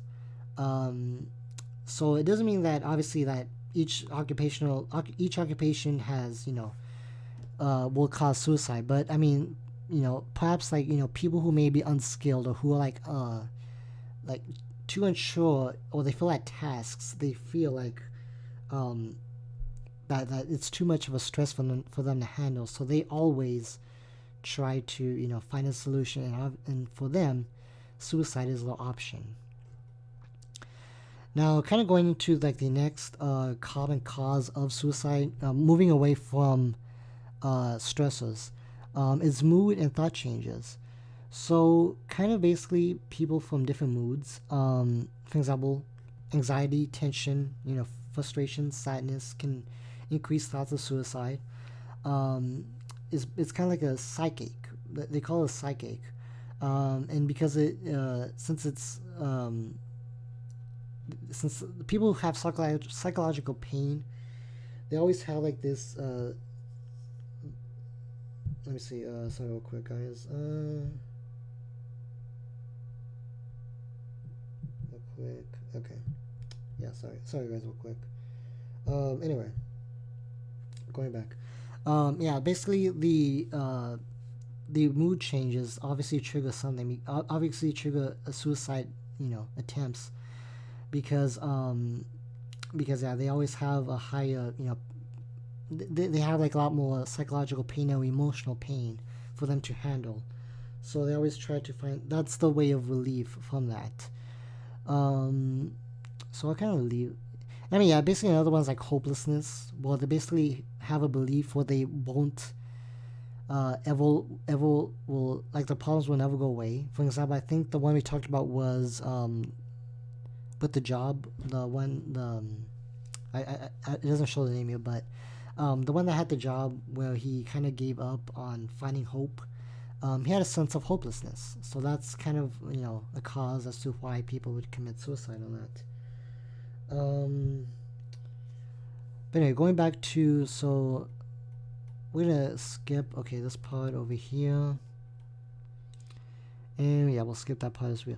Although there's actually an example here. And he was actually a person who had a suicide, a suicide attempt. This woman actually was actually going through different types of emotional pain and psychic. And this is her basically her experience from that. So, open quote, I was so desperate, I felt, my God, I couldn't face this thing. Everything was like a terrible whirlpool of confusion, and I thought to myself, there's only one thing to do. I just have to lose consciousness. That's the only way to get away from it. The only way to lose consciousness, I thought, was to jump off something good and high. Luckily, she did not obviously attempt it. I mean, she didn't obviously die, but yeah, it's kind of something is what people with emotional distress they think of. They think suicide is only escape. But yeah, so going into the other section, which is another one. It's called alcohol and other drug usage, and this kind of goes into substance abuse disorders. But again, I haven't gone over that topic yet myself. I think next week I might go over it. I'm not too sure, but we'll see on that one. But it does play a factor into suicide as well. So actually, common statistics, probably as many as 70% of people who try to commit suicide, they drink alcohol just before they do. And yeah, so basically, they kind of, and obviously, they always tend to have these suicidal thoughts even from taking these drugs. For example, like sleeping pills from but it's like different types of pain medications.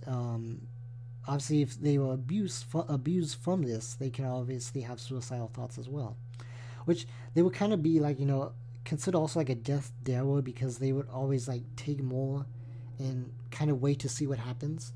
But it's kind of a common example. And also those like heroin, cocaine, those kind of examples as far as drug usage. Now going toward, I think it's the last one, which is mental. Actually, let me make sure. Let me see if this is actually the last one. Actually, no, it's actually one more after this next example over here. Another one is called mental disorders, which of course, like we kind of already mentioned. Either way, people have mental health disorders. They may already have suicide thoughts, especially because people with depression. And actually, I can actually just read off of these from here. It's because of, for example, the most common one is depression, and the reason why is because of the way how the brain functions, and from there they always the way how the brain processes that type of thought, it affects the way of thinking. So, when depression hits into play, the way how they act or think changes. And of course, the difference is, from other, things, in general, is basically in alcoholism, suicide, ideation, basically suicidal talk, different suicide attempts from people who have actually tried it. They want to do it again. Lethal methods, which, yeah, it's kind of an interesting one right there. There's also social withdrawal, isolation, loneliness, support, non-supportive. Again, then hopelessness, feeling trapped, cognitive, basically thinking, not thinking correctly, in other words. Impulsivity or risk-taking behavior, being an older, basically elderly, obviously. Modeling, which we'll talk about right now. Dramatic changes, anxiety even causes suicide, stress, anger, psychosis. I mean, the list can go on and on, guys. as to why suicide can happen. And I mean, yeah, it really is complex. Again, it really, I mean, again, to kind of go into details in this, but again, with mental health disorders, it definitely does fall into play. When you think about it.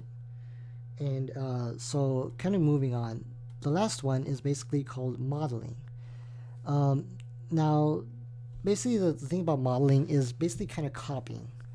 Um, and this is kind of how other people sees, if a person like not sees, but maybe like hears of a suicide that was happening, and that person, felt that they got that sense of relief, then that person may feel, similar, and they may try to attempt it to have potentially that same relief or positivity back in them again.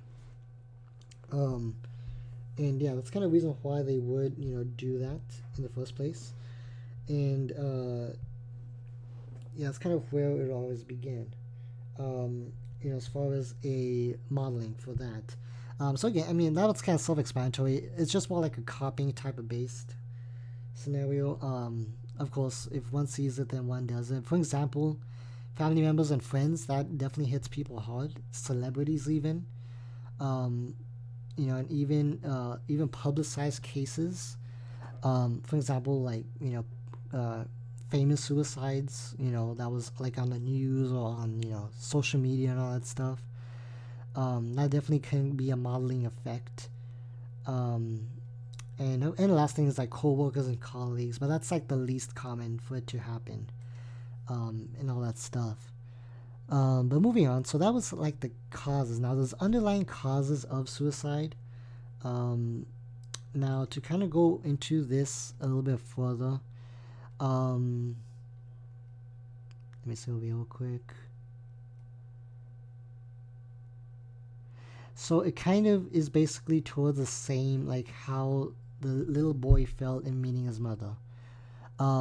It's kind of like, because it's called psychodynamic, which is basically not within our conscience precisely, but it's within our back story, if that makes sense. So basically,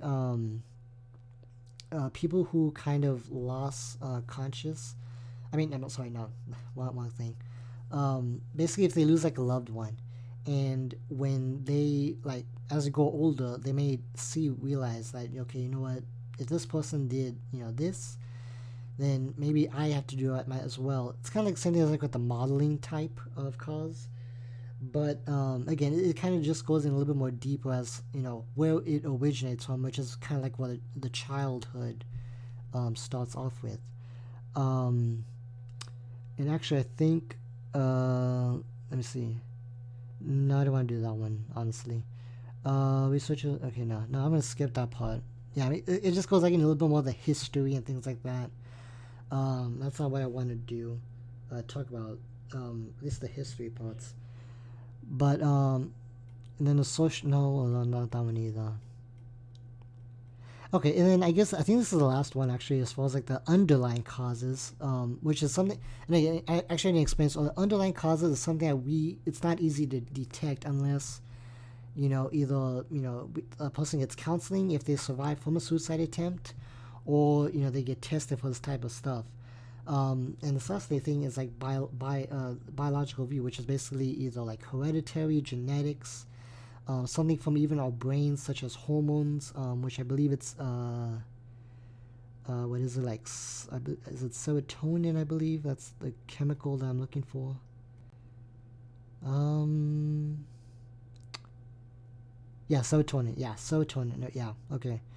So basically, people who have low serotonin, they do commit suicide more often because serotonin does help out with the moods. And of course, with genetics, if like for example, if like a twin does it, then the other twin is more likely to do that same thing as well because of the genetic codes and all that detailed stuff. Um, and of course, yeah, even same things like with parents, parents of children, more than likely they may have the same type of suicidal acts as they did when they go into it. But that's actually about it for the underlying causes. Now, we're kind of starting to wrap up here.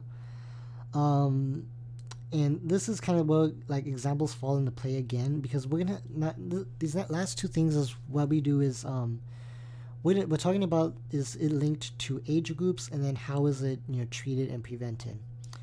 So even though many people try to kill themselves, it kind of increases with age, up until like middle adulthood, which is like in the 30s, 40s, and then it decreases while until you get to like the old age, which is like the 60s and 70s, and then at the beginning of age 75 and above, they start to increase the likelihood of suicide. Um, so that's kind of like one topics that we're gonna kind of learn into, or one like more detailed ones. Um, so basically, we're gonna talk about three specific age groups, which is children, adolescents, and the elderly. Um, and actually, yeah, what time is it actually? I don't even, wow, it's already 8:10. Yeah, it's actually a good thing I kind of started early. I wasn't expecting to kind of go a little bit this long. Um, well, the thing, yeah, it's already been almost. It's almost like, yeah, it's kind of like a little bit late already, but we're about almost halfway done. Either way, so yeah, so that's good. But anyway, yeah. So kind of going back into the children's side. Let me see. Okay, over here. All right. So here's an example of a child. Again, well, there's actually two examples. Sorry. They're not as sad as the other child one, but they do kind of still hit a little bit hard when you think about it.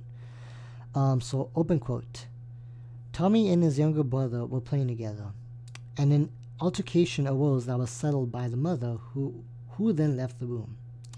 The mother recalled nothing to distinguish this incident from innumerable similar ones. Several minutes after she left, she considered Tommy strangely quiet and returned to find him crimson-faced and struggling for air, having knotted a jumping rope around his neck and jerked it tight. Um, yeah, so again, kind of hanged himself almost. Well, not hanged himself, but I mean, he just, tied himself. Of course, it doesn't go into like a big backstory as the first example, but again, these are just like common, like general scenarios as why children, do commit suicide, or the ways of how they do it. And here's another one. Dear Mom and Dad, I love you. Please tell my teacher that I cannot take it anymore. I quit. Please don't take me to school anymore. Please help me. I will run away, so don't stop me. I will kill myself. So don't look for me, because I will be dead. I love you. I will always love you. Remember me. Help me. Love, Justin. And here they actually show the age, which she was only 10. But, yeah, again, another type of child suicide.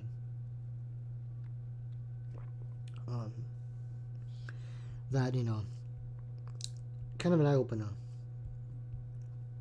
when you think about it.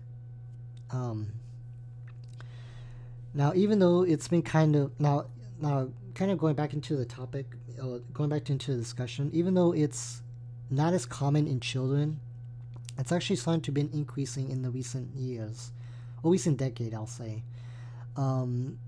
Basically, at least 6% of all deaths from children from like 10 to 14 years old, that's caused by suicide alone. Of course, here actually boys as far as the deaths, boys outnumber girls from 5 to 1. Basically, every 5 boys, 1 girl, does commit suicide. And then, of course, as far as like girls, one out of every 100, they always hurt themselves. And then, obviously, thousands of children are hospitalized from self injuries such as stabbing, cutting, burning, or even shooting themselves. So, or even overdosing or jumping from high places, which again, that is mind blowing, because even like them being children, they do like these violent acts, which is it's just surprising, if that but are commonly basically provided because of basically, again, like with the stresses I mentioned, previously, a lot of them happen because either like they also went away from home, accident proneness, aggressive acting out, temper tantrums, self criticism, social withdrawal, loneliness, extreme sensitivity to criticism by others, low tolerance, sleep patterns, daydreams, hallucinations, all those kind of like psychoanalysis, what is it, psychosis symptoms. They tend to always have that type of, suicide thing as well, suicide attempt thoughts in them as well. Um, so another one is basically because of what's linked to loved ones, family stress, parents, employment abuse by parents, obviously victimization by peers, like bullying almost. Which again, that's unfortunate right there. Um, Now, I mean, yeah, and that's kind of like the main reason why they would actually commit suicide. From those from those reasons. As far as like their specific age group, for example. Now, moving on to adolescence. Adolescence is actually a bit more. Now, this is actually the most common age group that is suicidal. And I'll give you an example on this one. Open quote. Dear mom, dad, and everyone else, I'm sorry for what I've done, but I love you. I love you all, and I always will, for eternity. Please, please, please don't blame it on yourselves. It was all my fault, and not yours or anyone else's. If I didn't do this now, I would have done it later either way. We all die someday. I just died sooner. Love, John. And then unquote. So yeah, so again, example. This person just, I mean, it doesn't really say, obviously, the cause as to why they attempted suicide, but from this, they have this rationalization where they just wanted to die sooner rather than later. Um, and they would rather just avoid whatever was troubling them instead of, facing it.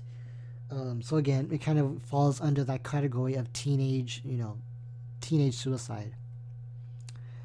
Um, so actually, and here's the thing.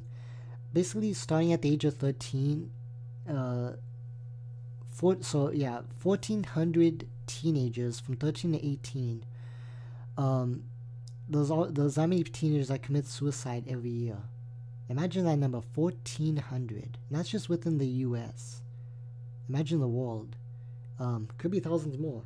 Could be less. I mean no, not less, but it could be a lot more than what you think.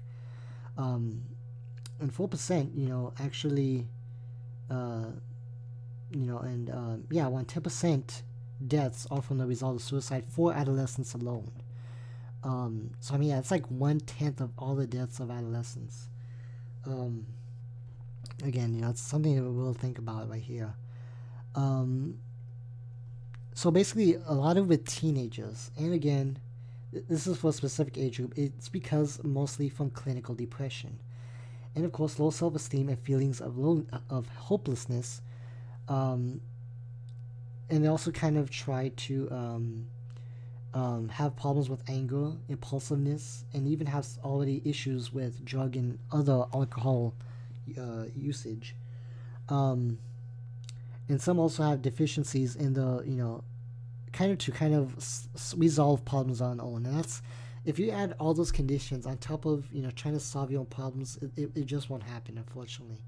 At least on their own, because yeah, it's not good, and that's why they kind of, it's a cause of them to attempt suicide or even do suicide, because they can't think straight, and that's kind of why many do consider them, at least in the adolescent age.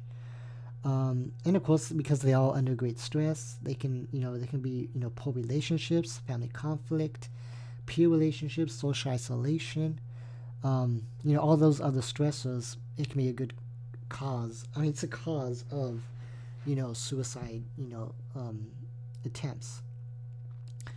And again, I mean, yeah, I mean, it's kind of just the same thing. I mean, again, with teenagers, it's a lot to do with stresses. It's a lot to do with depression. Because again, during adolescence, it's a tough time. the hormones obviously, are going, trying to figure out between, childhood and adulthood. And since going through that, processes, teenagers tend to not think, straight.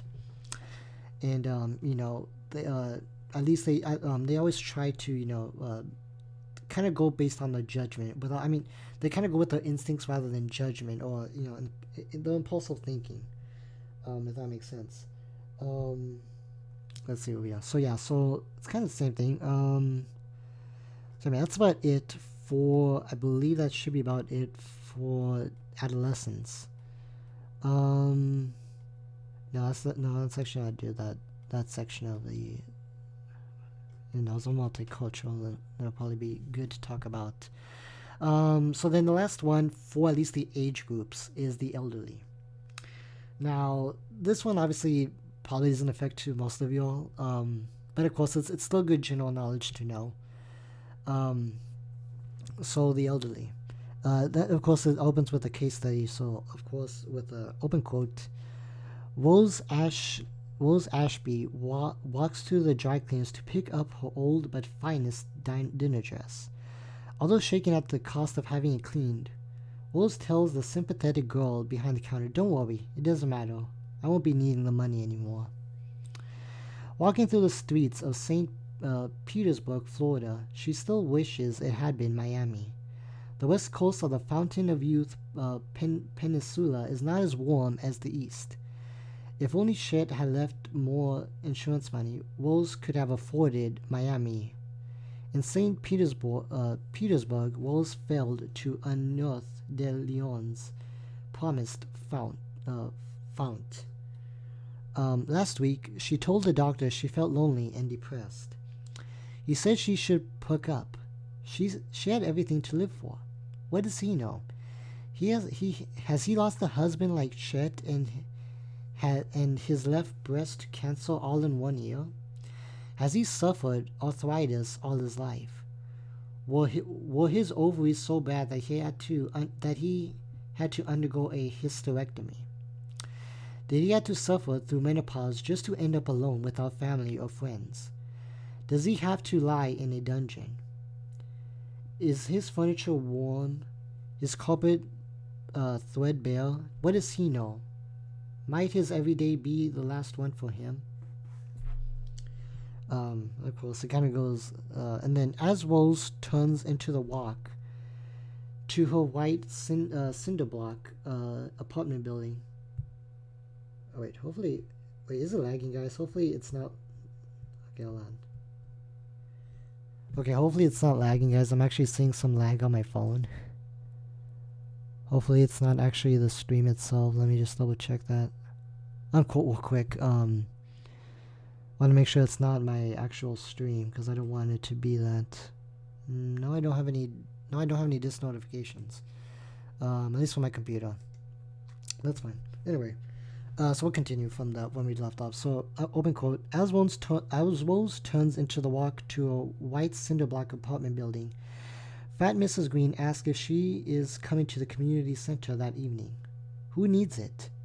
The social worker did say Rose should come. Since Rose was in such good health, she could help those not as well as she. Nope. Oh, okay. Nope. No lag on my. Okay. Good little talk. Yeah. So for some reason my phone, it's having the. My phone's actually having the lag over here then, because I don't know why it's actually having that issue. But thank you for letting me know on that one. Definitely does help out a lot. But anyway, what was I at? Okay. Sorry. So help them what? Finger paint like little children?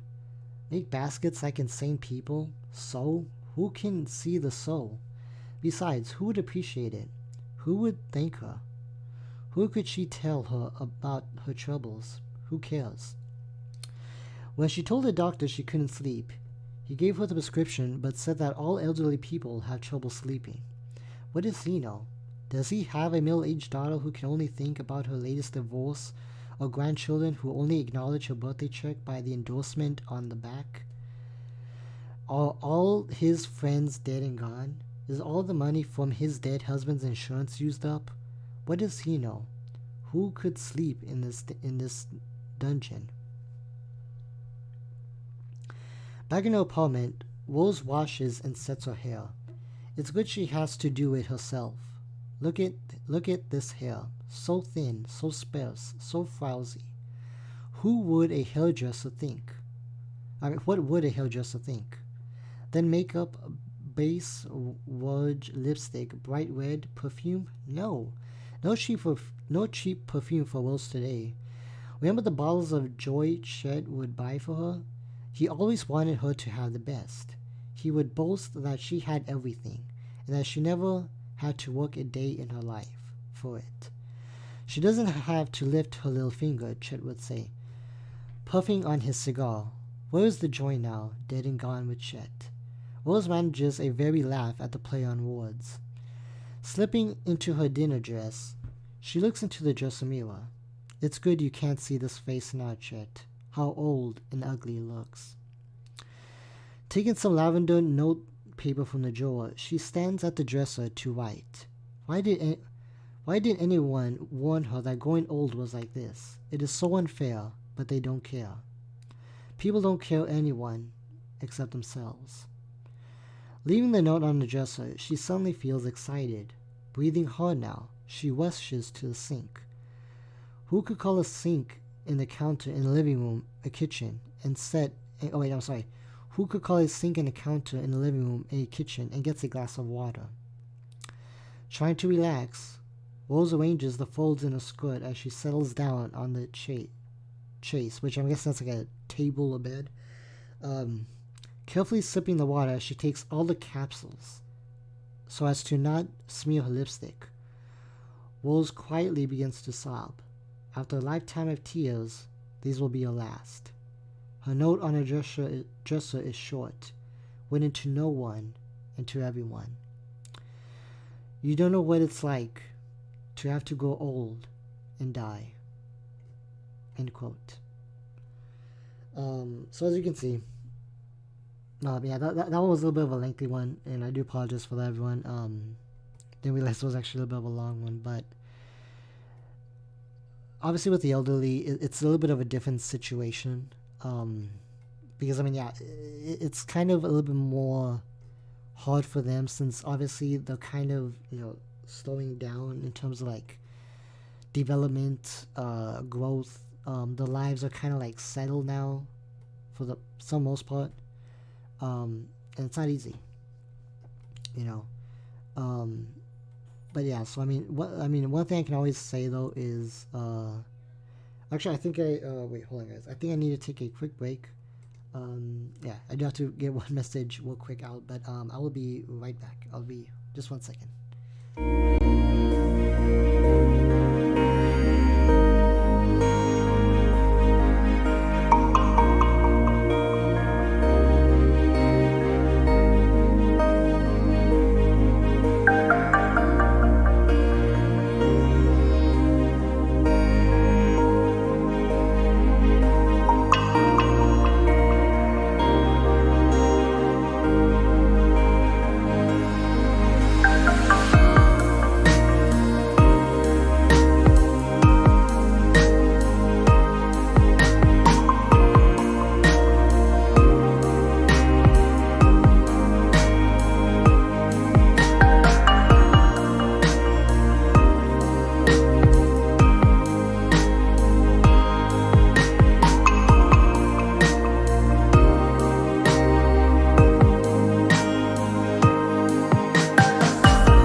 I'm back. Sorry, everyone. I just have to get some dinner real quick, but yeah, I'll try not to, eat, while I talk. While we're almost to the point of almost done either way. Um, but um, hopefully y'all enjoying the stream. Again, it's not perfect, I know, obviously. But I do hope it's in some way it's kind of at least bringing awareness or at least some general knowledge of suicide, what it is and why it is happened. But regardless, we're gonna finish off obviously. Yeah, well, we're almost done regardless, so let's finish off strong. So going back to the elderly, yeah, so elderly actually commit for the elderly suicides. It's actually about 19% of just the U.S. itself, and it's kind of interesting about that. And so, there's many factors as to the reason why the elderly kind of commit suicide. As everyone goes older, a lot of things happen. As they can become ill. Close friends and relatives, may pass away, also be sick. They can lose control of their lives. For example, if you think about like when you're in nursing homes, you're not in your own home anymore, and lose status. They can actually like lose like their own voice in societies if they, by the time that they're, old age. Yeah, that's some things that can actually happen. I don't know why. It's so weird that my phone is the one that's actually in these lags. Huh.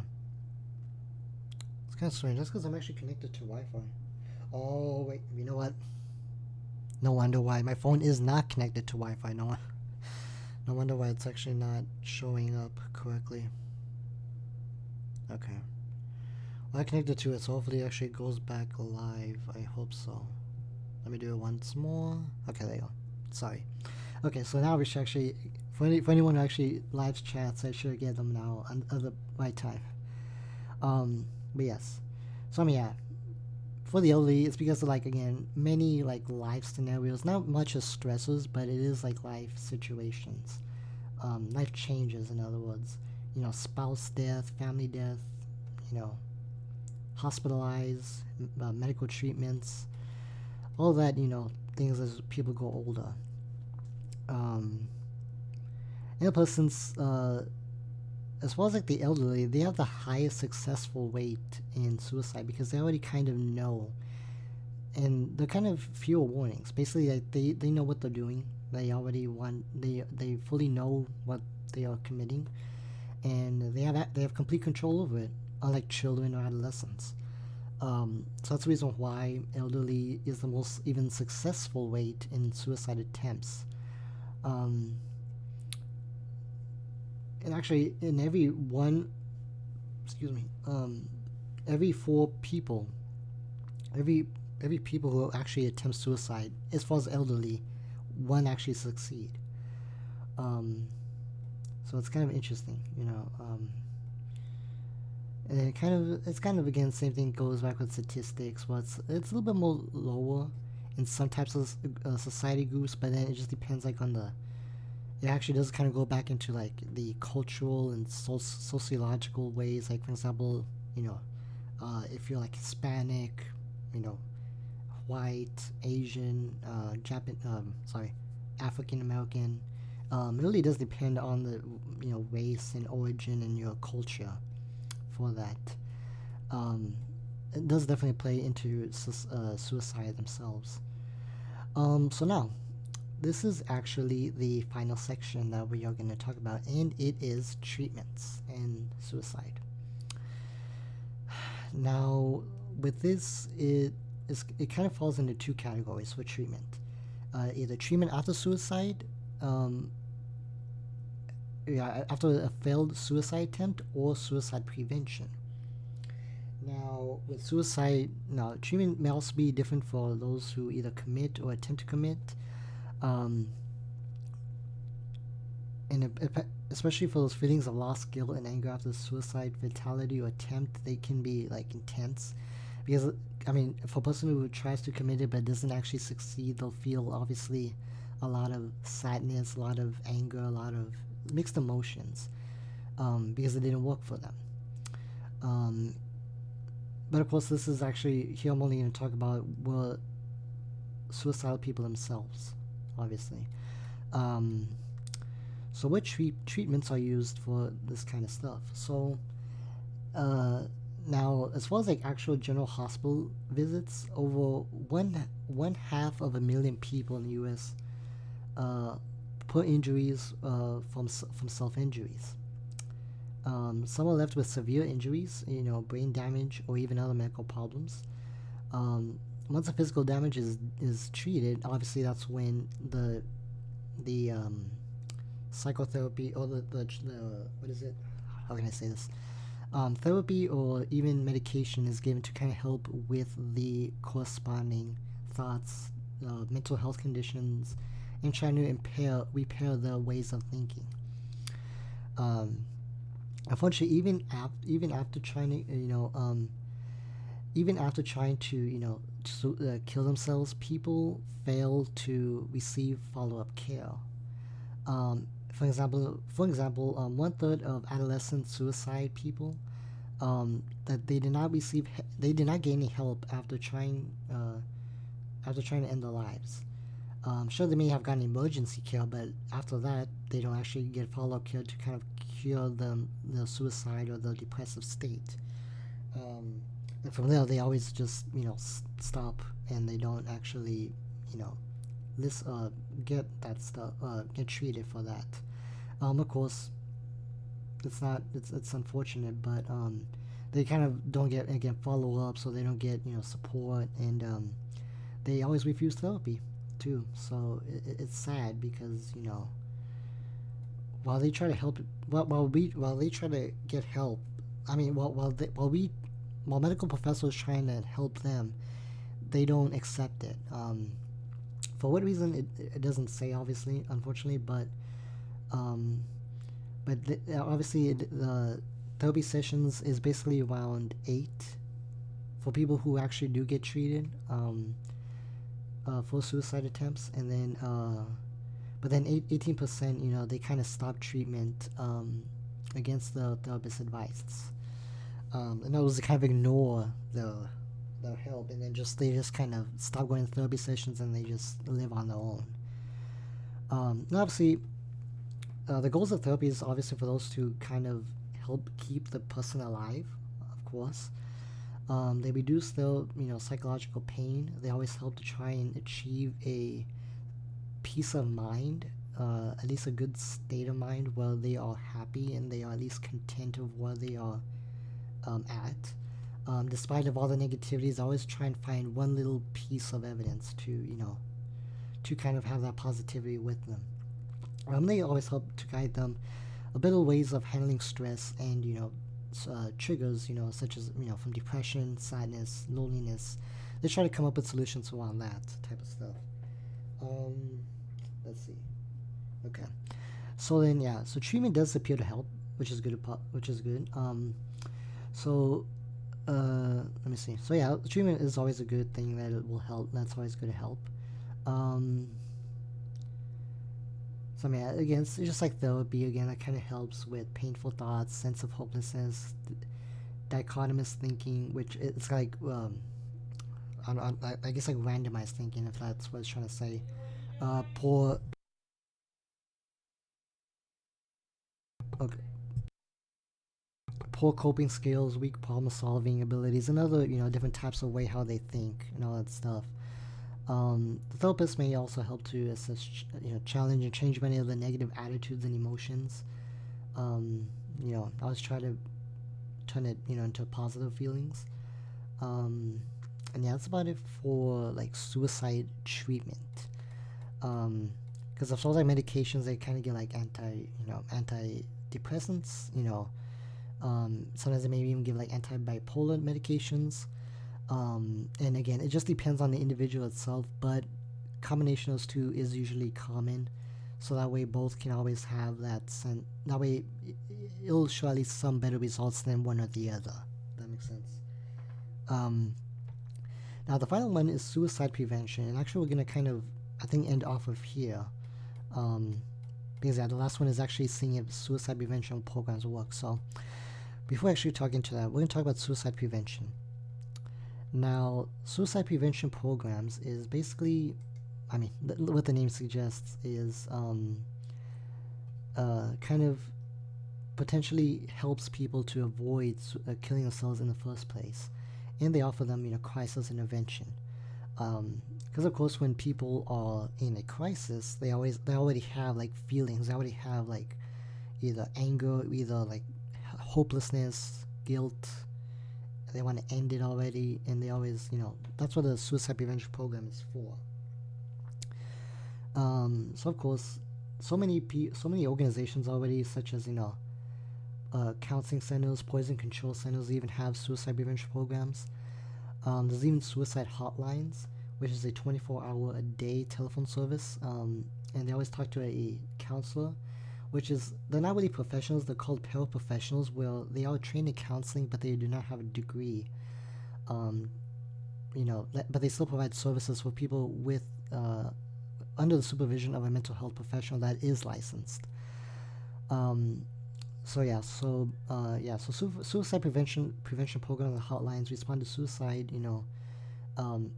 People who are under stress, they are unable to cope, they are feeling threatened or hurt, and interpreting the situation, and people who feel like it's unchangeable to the emotions.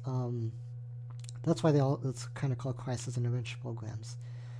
They try to help suicide people with situations more accurately, more quicker, and even more like in a structured manner, and overcome the crises. And since any crisis can occur at any time, well, mental crisis obviously, but since mental crisis can occur at any time, the centers always offers hotlines and welcome people who walk in without appointments if it's an in-person type of crisis prevention program. And some prevention actually reach out to particular social populations. For example, one that's called the Trevor Lifeline is a nationwide, around-the-clock LGBTQ hotline that helps teenagers who are thinking about suicide. If you don't know what LGBT is, it's lesbian, gay, bisexual, transgender, and questioning teenagers. LGBT in general, but this hotline is basically one of the more popular ones for people who orientate toward that, and they kind of help them with guidance and acceptance of LGBTQ teens. And in fact, of course, since I do want to try and give at least some awareness and at least some clarity, I am going to provide some. I'm going to provide three hotlines to you all. Which actually, if I can actually get those real quick. Which, of course, I know this isn't. I mean, this is obviously in case anyone does need some support. But since this is like a awareness type of thing, I want to give these out in general for anyone who does need help. Actually, if I can actually copy this number. Okay, so let me see. The first one is called. The first one to do is Trevor Lifeline. So then the number is right here. Let's see, 18. Okay, 48873. 48873. Okay. 86. Okay. Okay, so that one is the Trevor Hotline, and that's for the LGBT community. And as I go along, I'm gonna add the other ones, of course. Now the other one is called. I'm not sure this book actually talks about this one. Is this part of the... I'm not too sure about this. What does it actually talk about? Well, no, it's kind of like an in-person article, but no, I don't want to actually talk about that. Okay, let me give you all another one. I'm actually going to give you... Actually, it's kind of an easy one, because I actually...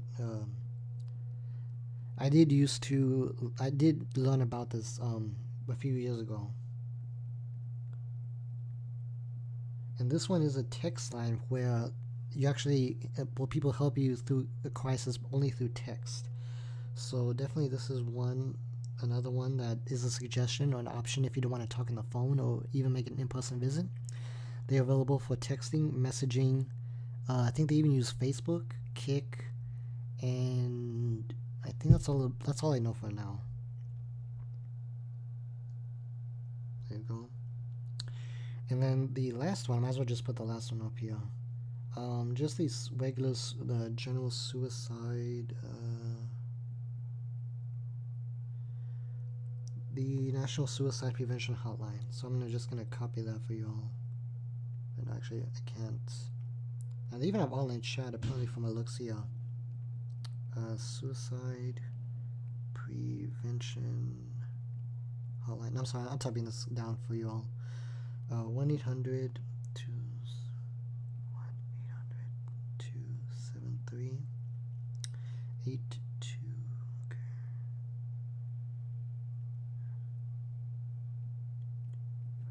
Okay, there you go. Yeah, so that's three. That's three different like groups to consider. I'm not familiar. I mean, I'm a little bit familiar with the Trevor Lifeline. And I do know a little bit about crisis text line. I'm not too sure about the suicide prevention hotline. Um, Although I know it kind of follows the same type of rules, if I'm not mistaken, for that. So the thing is with and I guess it's like more of a confusion. Generally, a lot of people confuse suicide prevention centers and hotlines with online chat rooms and forums, into which some suicide people may turn, but that's not the truth. Operate such most of okay. Some of them do not try to seek out suicide or try to prevent suicide. They just have chat rooms where users communicate in real time and forums to kind of talk about to deal with suicidal people. And they do. The thing is with these general chat rooms, they do not offer face-to-face support, do not involve professionals or paraprofessionals, and do not have ways of keeping out bad behavior. Bad users, actually, sorry. Or basically, what is it called? Spam users. So, okay, I don't need to talk about, okay, not about like that. So, here's basically the way how the main points of suicide prevention centers deal with.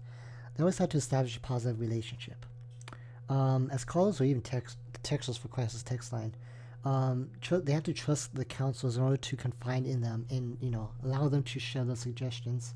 Counselors try to set a positive and comfortable tone for the discussion. They convey that they are listening, understanding, interested, and available.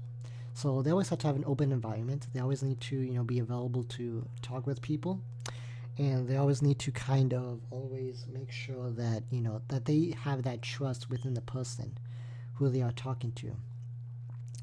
Another one is to understand and clarify the problem.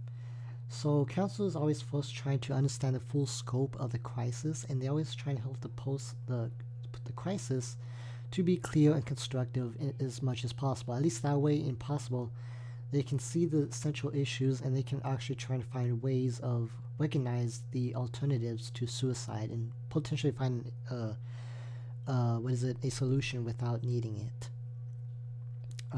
So yeah, so that is the reason why about that. And then there's another one that's called assess suicide potential, which so basically the degree of stress, and although this kind of calls with the calls type of callbacks. They kind of ask like how much stress is this person under. So it's kind of like an assessment plan almost to see how much stress and how much risk involved they kind of are in at the time. So they kind of always try to assess to see how badly in shape they are in, basically. And of course, they assess and mobilize the caller's resources. They always try to make sure that it is, whether it's they may view people who are suicidal. They always have many strengths and resources, including relatives or friends. It's just the counselor's job to kind of recognize, point out, and activate those resources. For example, if a person is suicide, but yet they feel like they have no person to talk to, well, the counselor will try and help them realize that, well, those friends, family, those even other people that may be able to treat you and help you with this. So you definitely are not alone.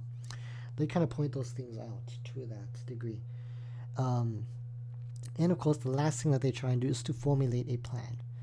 Um, so basically, the crisis worker and caller, they always develop, or texter, sorry, I don't want to say caller and text, not miss text because of crisis text line. They always develop a plan of action. So of course, they try to agree a way out of the crisis. They try to avoid the suicidal attempt, and they always try to form a plan that involves, follow-up counseling sessions from a real counselor, either in person or by phone. Um, each plan requires to they also kind of make changes in the person's lives, even if it's just minimum. Maybe like in for example, instead of like trying to hurt yourself, well maybe you can try doing a different hobby. Maybe like taking a walk, exercising, doing some yoga. Maybe even try to, uh, what is it? You know, basically a different activity. In other words, from that. And then another one, popular that has been called. So then yeah, so another one is basically is now and yeah, so basically even if let's say those things are not helping the person, or they don't agree because they have to have like a verbal or text contract where they agree to do this, and they try to make sure that they will follow this plan. Sometimes they don't, and if they don't do that, unfortunately they have to kind of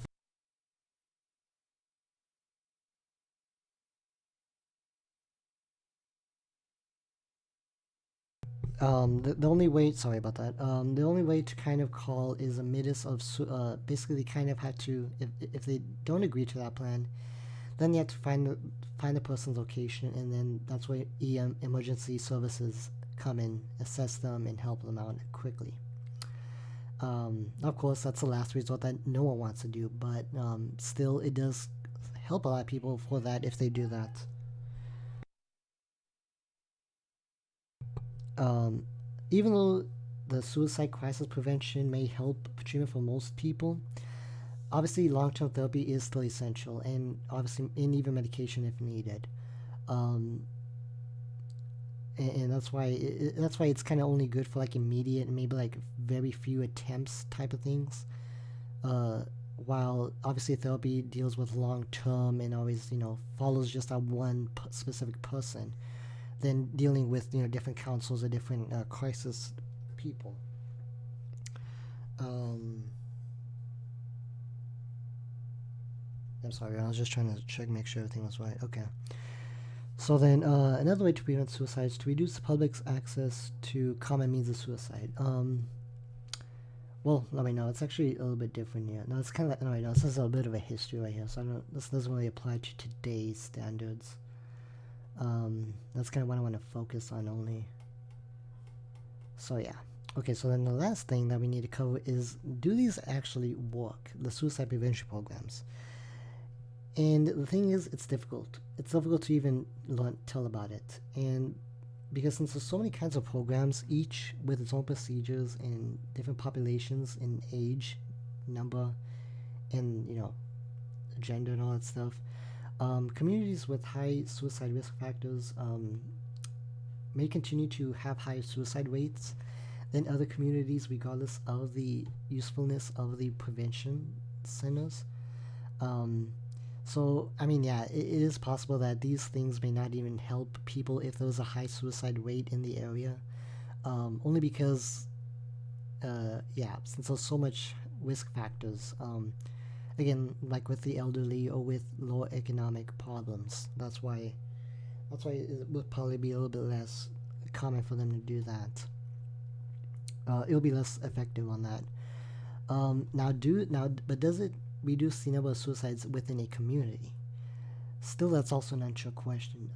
The reason is because some have actually seen a decline in suicide rates.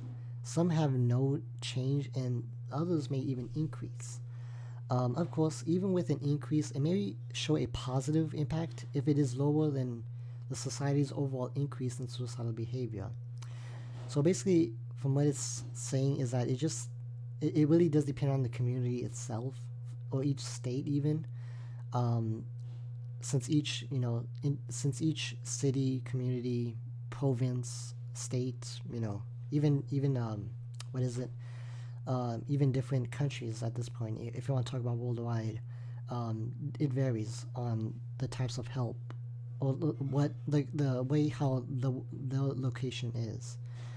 Um, Now, okay, I'm gonna skip that part. I think many therapists have called, So I'm gonna end off with this quote, at least from the textbook itself. So the primary prevention of suicide lies in education. The route is through teaching one another and the public that suicide can happen to anyone. That there are verbal and behavior clues that can be looked for, and that help is always available. In the last analysis, the prevention of suicide is everyone's business. And end quote there. And that I do have to agree. Because seriously, yeah, I do believe that it is everyone's business. At least to again, that's kind of why I encouraged a lot of people to at least hopefully attend this. I'm actually gonna get out of here. That's kind of why I encouraged everyone to attend today's um, live stream, because while I guess the other disorders it kind of only affects a very few amount of people, suicide definitely needs to be addressed to everyone, whether it's general or it's um, you know, basically the general community should know about a lot this more. And again, it is true. Maybe you may not even need to know the whole fundamentals of it, but at least know the basics, the kind of the warning signs, and kind of even seeing like the type of symptoms that a person may see, and you may be able to help them. Maybe you may be able to save a life. Um, but yeah, technically, that's about it actually for this for this chapter. Again, all I can say is that well, again, please do not take. I mean, even though it says in the description, I do want to say this is not medical advice. All of this was just a discussion, my point of view, my thoughts, my some of my thoughts, from readings even. Um, this is not so yeah. This is not meant to be implemented as medical advice. Even though this is a hard topic, I do recommend checking out either the numbers that I did provide in the chat, or anything that you may need, or anything that you think may be that may help you in terms of suicide attempts. But again, yes, thank you so much, Tiger. I do appreciate it. Yes, yeah, I do hope you all enjoy it. Like I said, my purpose is not to obviously like completely inform you all.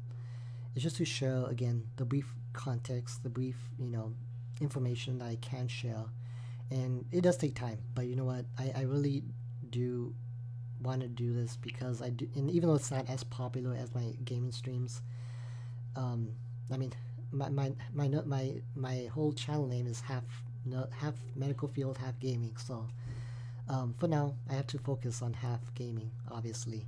I mean, half nursing somehow. But I do want to raise awareness on these type of subjects. That's why I always talk about them every week. Again, it's not to obviously like give official advice. It's just to always, hopefully at least raise awareness in some way and give some general feedback to y'all. And I really do generally hope you all learn something about this.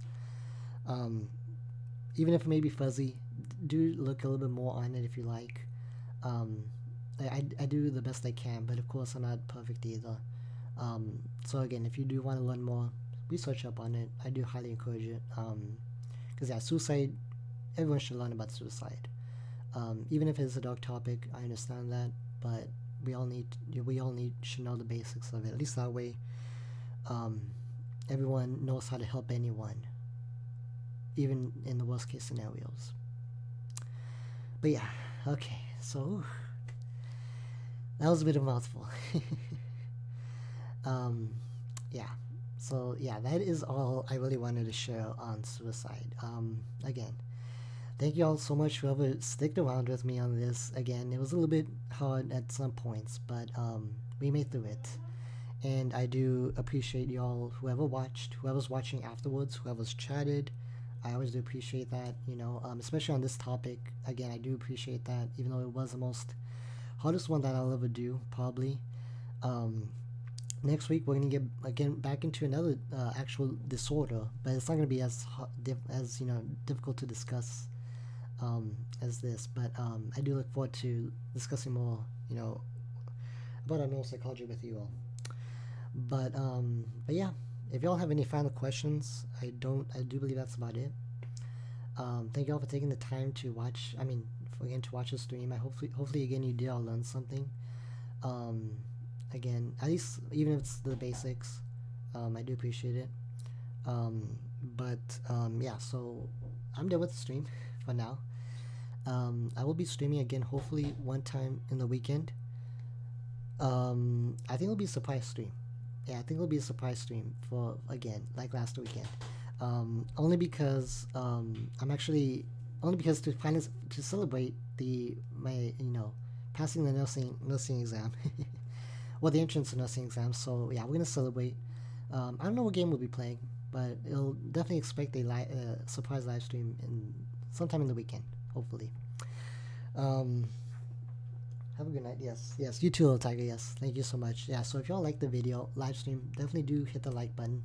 Definitely, I do appreciate it. I think I've already seen that we already have 4 likes. So yeah, I think we already have like 4 likes. So I do appreciate all that.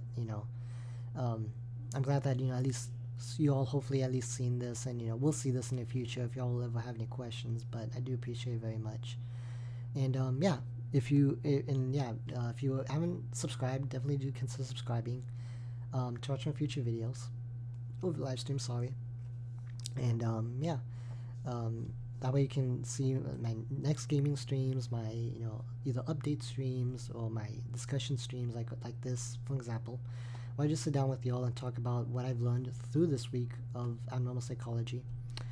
And yeah, and of course my social media is in the description as well. If you want to get updates regarding games I get that I don't show up, I don't actually stream, even updates like in terms of like my nursing progress as they happen, or even maybe some like faster updates from that as well, from school or anything regarding in between. But yeah. So with that being said, everyone, I do appreciate y'all watching this. Again, means so much to me. Although I think after a stream like this, I'm actually gonna go head out and watch someone else's stream to hopefully maybe get a little bit of a better night. After definitely talking about the topic like this, we definitely need some more positivity now. So I'm gonna go watch maybe who's live right now. Actually, I'll give a shout out, I guess, too. So. Just so that way they can be fair. You know what? Yeah, let me see. Who's actually streaming right now? I'll stream. Okay, I think I know who to not necessarily Wade, obviously, but let's see. Maybe I think I know who to exactly watch in terms of streaming. Okay. Yeah, so I'm actually gonna go check out Ball and Chain's video, Ball and Chain stream. So if you want to check them out, they're actually celebrating the 1 year anniversary that is stream on YouTube. So yeah, I'm actually gonna go check out the stream and actually leave the link in the description. I mean, in the live chat, so that way y'all can check it out. But yeah, guys. So thank y'all so much for watching. I do appreciate y'all so much for this. Your support, your kindness, your words, even just you watching this, likes, comments. I do appreciate every single thing. And you know what? That's what kind of lets me know that you all are really listening to these type of things, and it does mean a little bit more to me than just doing this as a hobby. But with that being said, thank you all so much for watching, and I'll see you all in the surprise stream sometime this weekend. But for now, good night, guys, and I'll see you all next time. Bye.